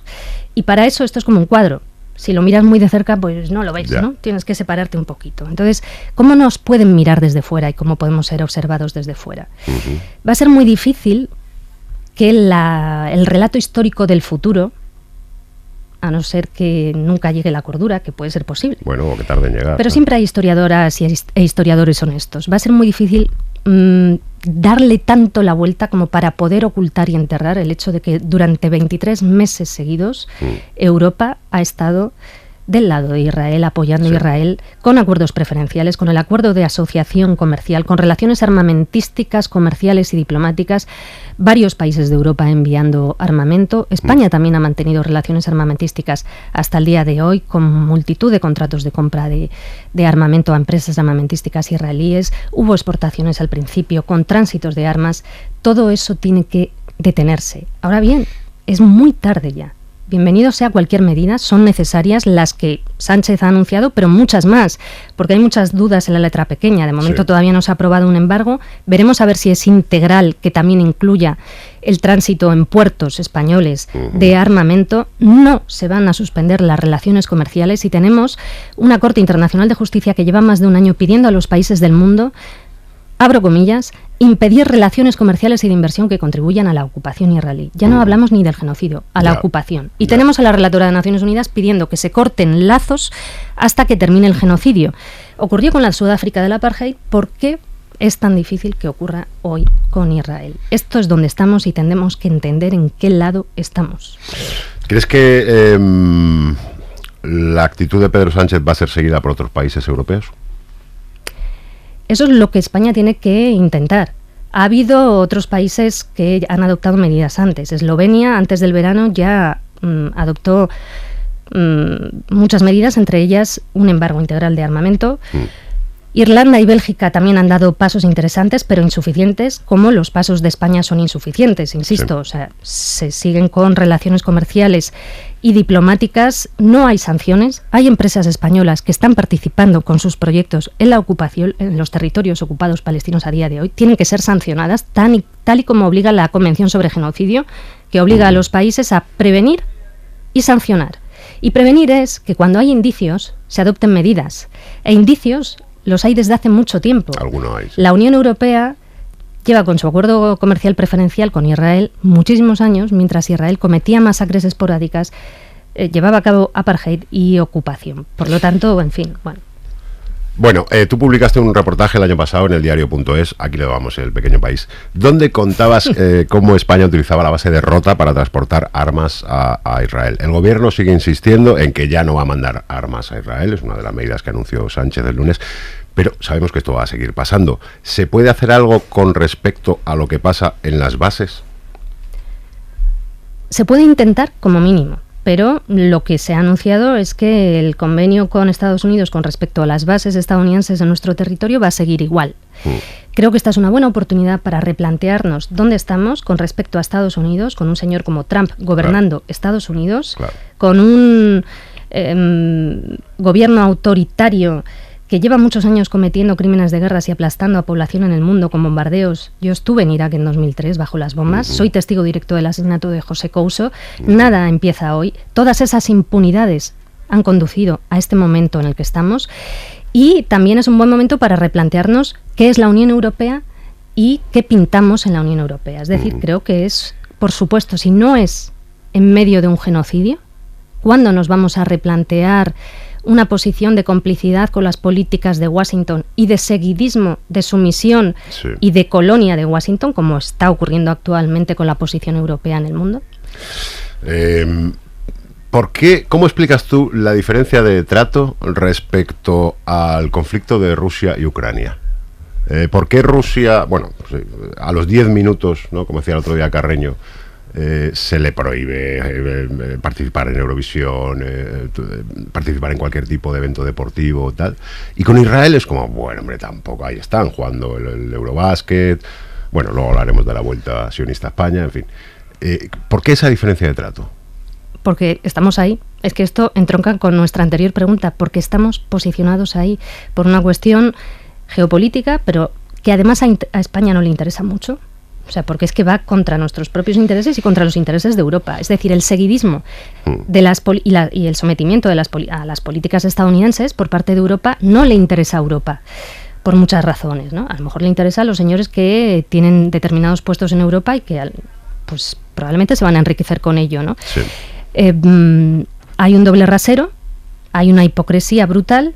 Y lo de Rusia demuestra que si se quiere, claro que se puede. Cuando nos dicen que no se puede, es algo terrible, porque además eso es abrir el campo a la extrema derecha. Si tú estás diciendo que no se puede aplicar los derechos humanos, el derecho internacional, e intentar un mundo mejor para la gente y para todos, ahí es donde va a triunfar la extrema derecha. Y llevamos abonando ese campo muchísimos años, con discursos además también por parte de muchas instituciones europeas, ¿no?, que de alguna manera hacen guiños.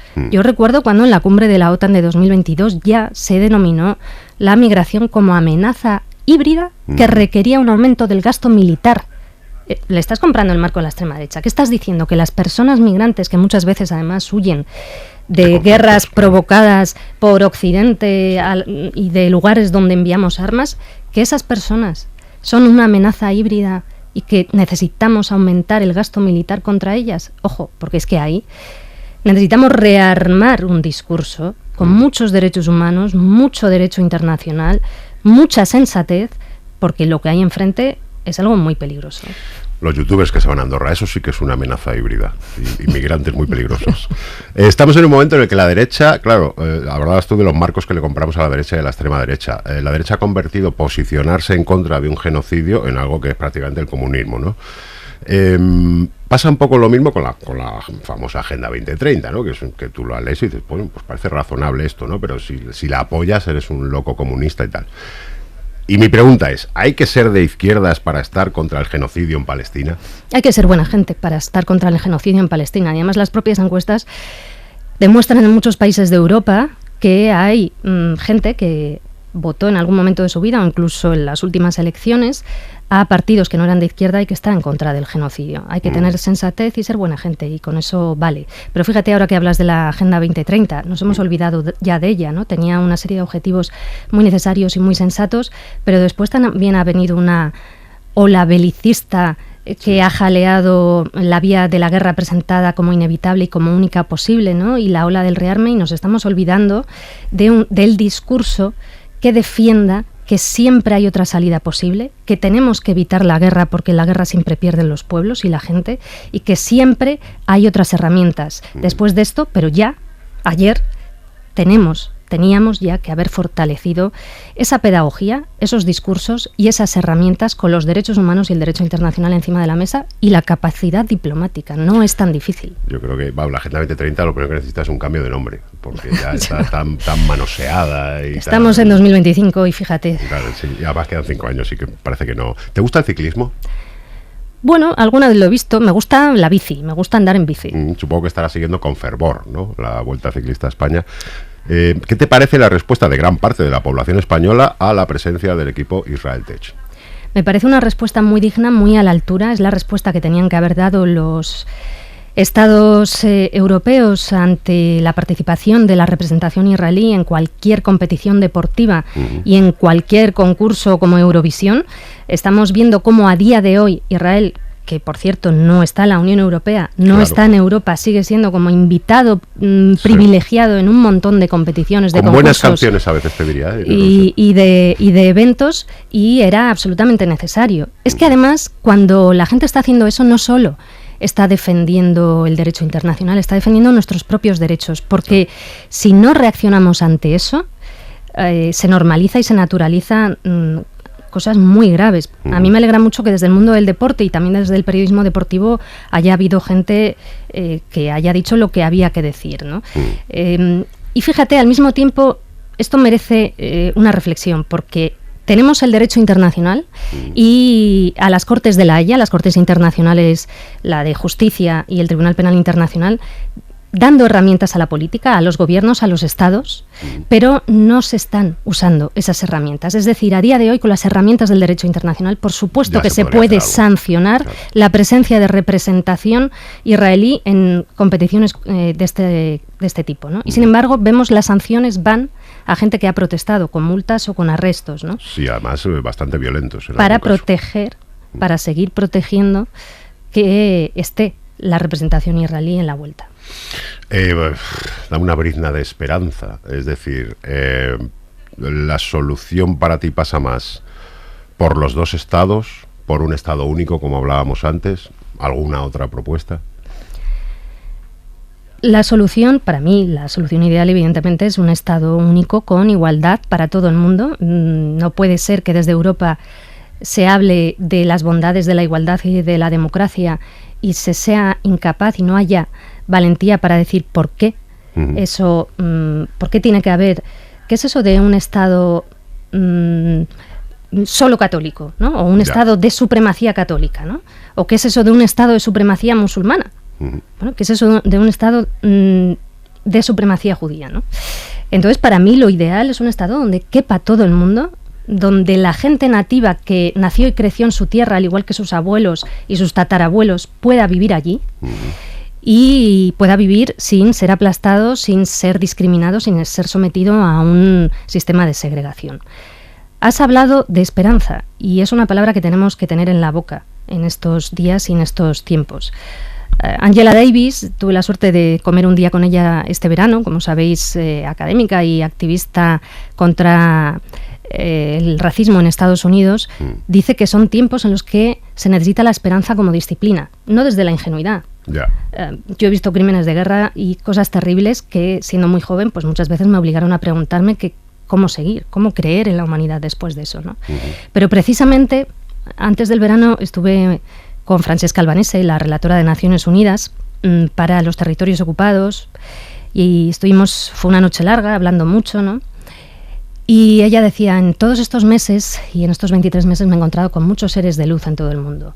Y hay una cadena internacional de gente que está a la altura, que es muy consciente y que entiende qué está pasando y qué repercusiones puede tener además para todos en el mundo, que estamos juntos. Y es como un gran camino de luz enfrente de la oscuridad del genocidio.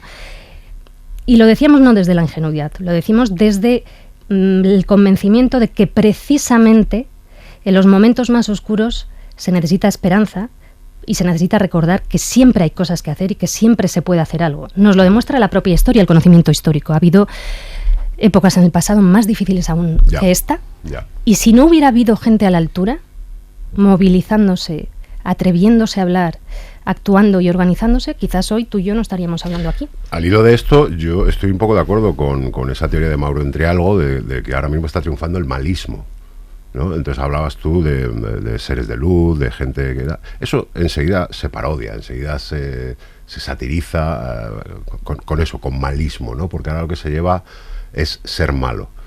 Y en esta onda, pues fíjate, el tuit famoso de Santiago Abascal hace poco, diciendo, hay que hundir ese barco de negreros. ¿Cómo luchamos contra eso? Porque se están haciendo, en el caso, es muy concreto y nos vamos del tema, en el caso de Vox, se están haciendo con los barrios, con gente que está desesperada, que no tiene acceso a una vivienda, que lo pasa mal para llegar a fin de mes. Y eso que caricaturizan ellos, ¿no? Que vosotros los de la izquierda hablando desde vuestras casas y mansiones de Galapagar, pues claro, bien... Es muy difícil. ¿Cómo hacemos eso?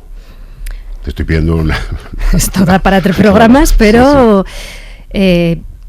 primero, con mucha pedagogía, falta cultura política. La política es todo. O sea, vas a comprar el pan por la mañana y ahí ya hay política, porque hay una transacción. Pero incluso en cualquier relación humana hay política, ¿no? Y hay muy poca cultura política. Tanta que hay gente que piensa que está apoyando discursos o partidos políticos que van en contra de sus intereses. Eso es increíble. A mí eso me parece... pero bueno. Entonces creo que... Y se necesita introducir menos hipocresía en los debates públicos y y más atrevimiento. Si no hay atrevimiento para explicar determinadas cosas, para abordarlas y para defenderlas, vuelvo a lo de antes, va a triunfar el marco y el discurso de la extrema derecha. Entonces hay que atreverse a abordar eso, ¿no? El buenismo, claro, es muy fácil ridiculizar el buenismo cuando estamos en esta burbuja en la que todo parece un videojuego sin consecuencias. No hay consecuencias. O sea, es como si hoy elijo el personaje azul y mañana el blanco, y da igual todo, ¿no? Y hoy elijo un posicionamiento y mañana el contrario y no tiene consecuencias. Tiene consecuencias. Lo que pasa que hay muy pocas veces en que las consecuencias son en tiempo real. Y parece que si no son en tiempo real, no entendemos que lo que pasa mañana es una consecuencia de lo que pasó hace 20 años. Entonces, por un lado, creo que hay que subir el nivel de los debates en todos los medios de comunicación. Los medios de comunicación tienen una gran responsabilidad social y se están normalizando muchos discursos. Vemos debates en los que parece que lo que se debate es si los derechos humanos son buenos o malos. Sí. Bueno, pues eso hay que acabar con ello y ridiculizar a esa gente que está defendiendo el malismo, que el malismo es yo me lo llevo crudo, te utilizo a ti, que eres el penúltimo de la fila, para que yo me lo lleve cada vez más crudo y ya está. Eso es la realidad que estamos viviendo con ese tipo de discursos a día de hoy. Vamos muy tarde, insisto. O sea, antes hablaba del tema del racismo institucionalizado en muchos lugares, no solo en los sectores de la extrema derecha. Todo eso va a costar mucho deshacerlo, ¿no? Así que necesitamos mucho atrevimiento. Lo estamos viendo en lugares ya, ¿eh? Sí, ojalá, pero claro, es que me estaba viniendo a la mente pues esas televisiones privadas que organizan esas mesas de tertulianos donde ponen al mismo nivel a la extrema derecha diciendo unas barbaridades terribles que a gente defendiendo pues las cosas obvias. Y me estaba acordando también cuando hablabas de los votantes arrepentidos de Milei. Claro, es que has votado al que te va a poner la soga. Claro, pero como había chascarrillos en favor de Milei en su momento, pues consideraste que, bueno, pues venga, voy a probar, ¿no? Y ahora se están viendo los resultados y se verán más resultados.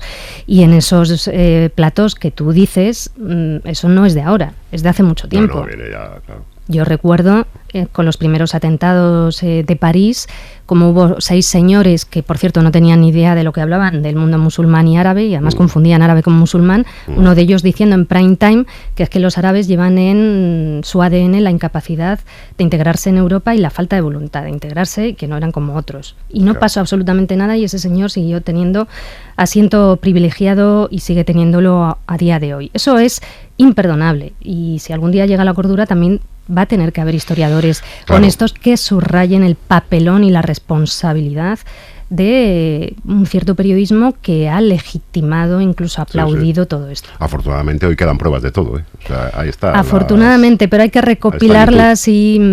Sí, hay que catalogarlas, pero bueno. Bueno, vamos a hablar un momento de tu faceta periodística, corresponsal de guerra, lo cual te une inevitablemente con Pérez Reverte. A mí no me gusta ese término de corresponsal de guerra. Siempre digo que...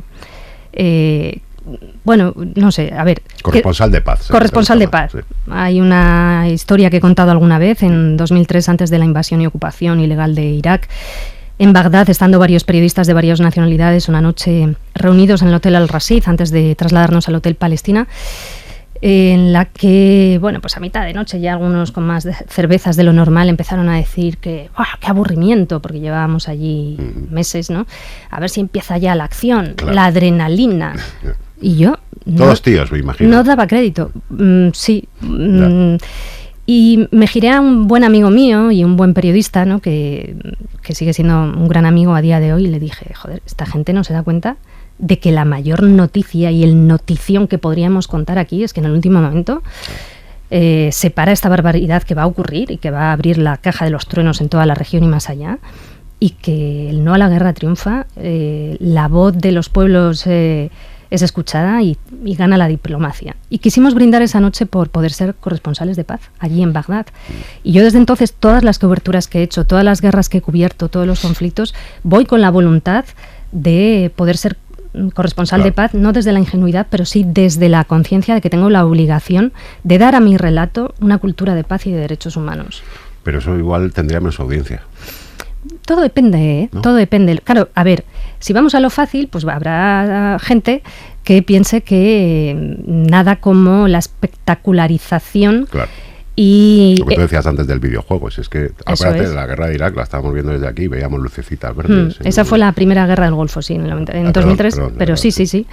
No, pero bueno, yo he visto en muchas guerras como hay gente que se pone el casco y el chaleco en un momento en el que no estamos en peligro, y que cuando se enciende el pilotito le da $5 a alguien y le dice pega un par de tiros, y entonces dices que eso es la espectacularización, ¿no? Creo que se puede contar las guerras de otra manera, cada vez más ese relato que de alguna manera mitifica la guerra, ¿no? Y el corresponsal intrépido, valiente, que muchas veces parece que la noticia es él y no otro, la testosterona. Yo recuerdo que después de Irak, a la vuelta, en una conferencia hubo uno que dijo, es que a mí la guerra me la pone dura. Sí, bueno, creo que eso ya sería insostenible, ¿no? Ya, vamos poquito a poco, muy poquito a poco, bueno, al menos insostenible en algunos sectores.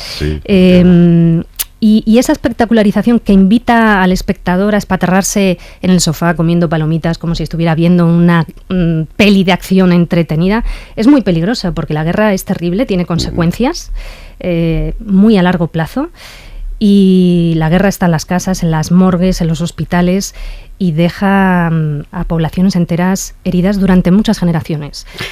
Te voy a hacer una pregunta ahora, que es que de verdad, si no nos dan el Pulitzer o algo después de esto, a ver. Al final, ¿cómo se puede hacer periodismo más libre dependiendo, como dependemos, por ejemplo, en esta casa, de patrocinadores, de bancos, de empresas muy potentes, o de que te compre Jeff Bezos, por ejemplo? Tú me tienes que dar una sección y tengo que venir a desarrollar esto. Vaya preguntones que me estás haciendo, tío. O sea, Olga, cuando quieras, gratis. Bueno, me lo voy a pensar entonces. No, es una gran pregunta, ¿no? Con honestidad y con valentía, y asumiendo el precio y las consecuencias. Está el periodismo de la vida fácil, que es guay, ¿eh? No, vamos, es el mejor. Y tiene grandes recompensas. Y está el periodismo más duro. Aquí en Europa, de momento, no matan ese tipo de periodismo. Sabemos que en otros lugares sí, como en Palestina, que llevan asesinados más de 260 periodistas, y que tampoco empezó hoy. Yo era muy amiga de Shirin Abu Akleh, que fue asesinada por el ejército israelí en 2022 en Cisjordania, y no pasó nada. La impunidad de ayer es la impunidad de hoy. Y ese precio, bueno, pues aquí en Europa hay periodistas multados, hay periodistas que en algunos países son arrestados, que son castigados, que no son invitados a ningún lugar para informar o para hablar o para analizar, pero que aún así siguen y saben que esto es una carrera de largo recorrido y que no hay que rendirse. Y que vas a pagar las consecuencias, además. Sin duda, pero ¿para qué te hiciste periodista? Creo que es una gran frase. ¿Para qué te hiciste periodista? Pues me temo que no sé si las facultades de periodismo han venido bien en algunos aspectos, porque han dado la sensación de que al final cualquiera, incluso no teniendo la vocación, puede ser periodista, o incluso transmitiendo la imagen de que esto es para ahora ya no salir en la tele, sino hacerte un canal de Twitch y tener muchos suscriptores y entrevistar a Casillas, quiero decir. Sí, lamentablemente esa percepción por parte de mucha gente existe. También hay mucha gente joven. Yo voy a veces a las facultades a dar clases, talleres o tal, y también te encuentras a gente como muy consciente y muy preocupada y queriendo abordar el periodismo con esa responsabilidad.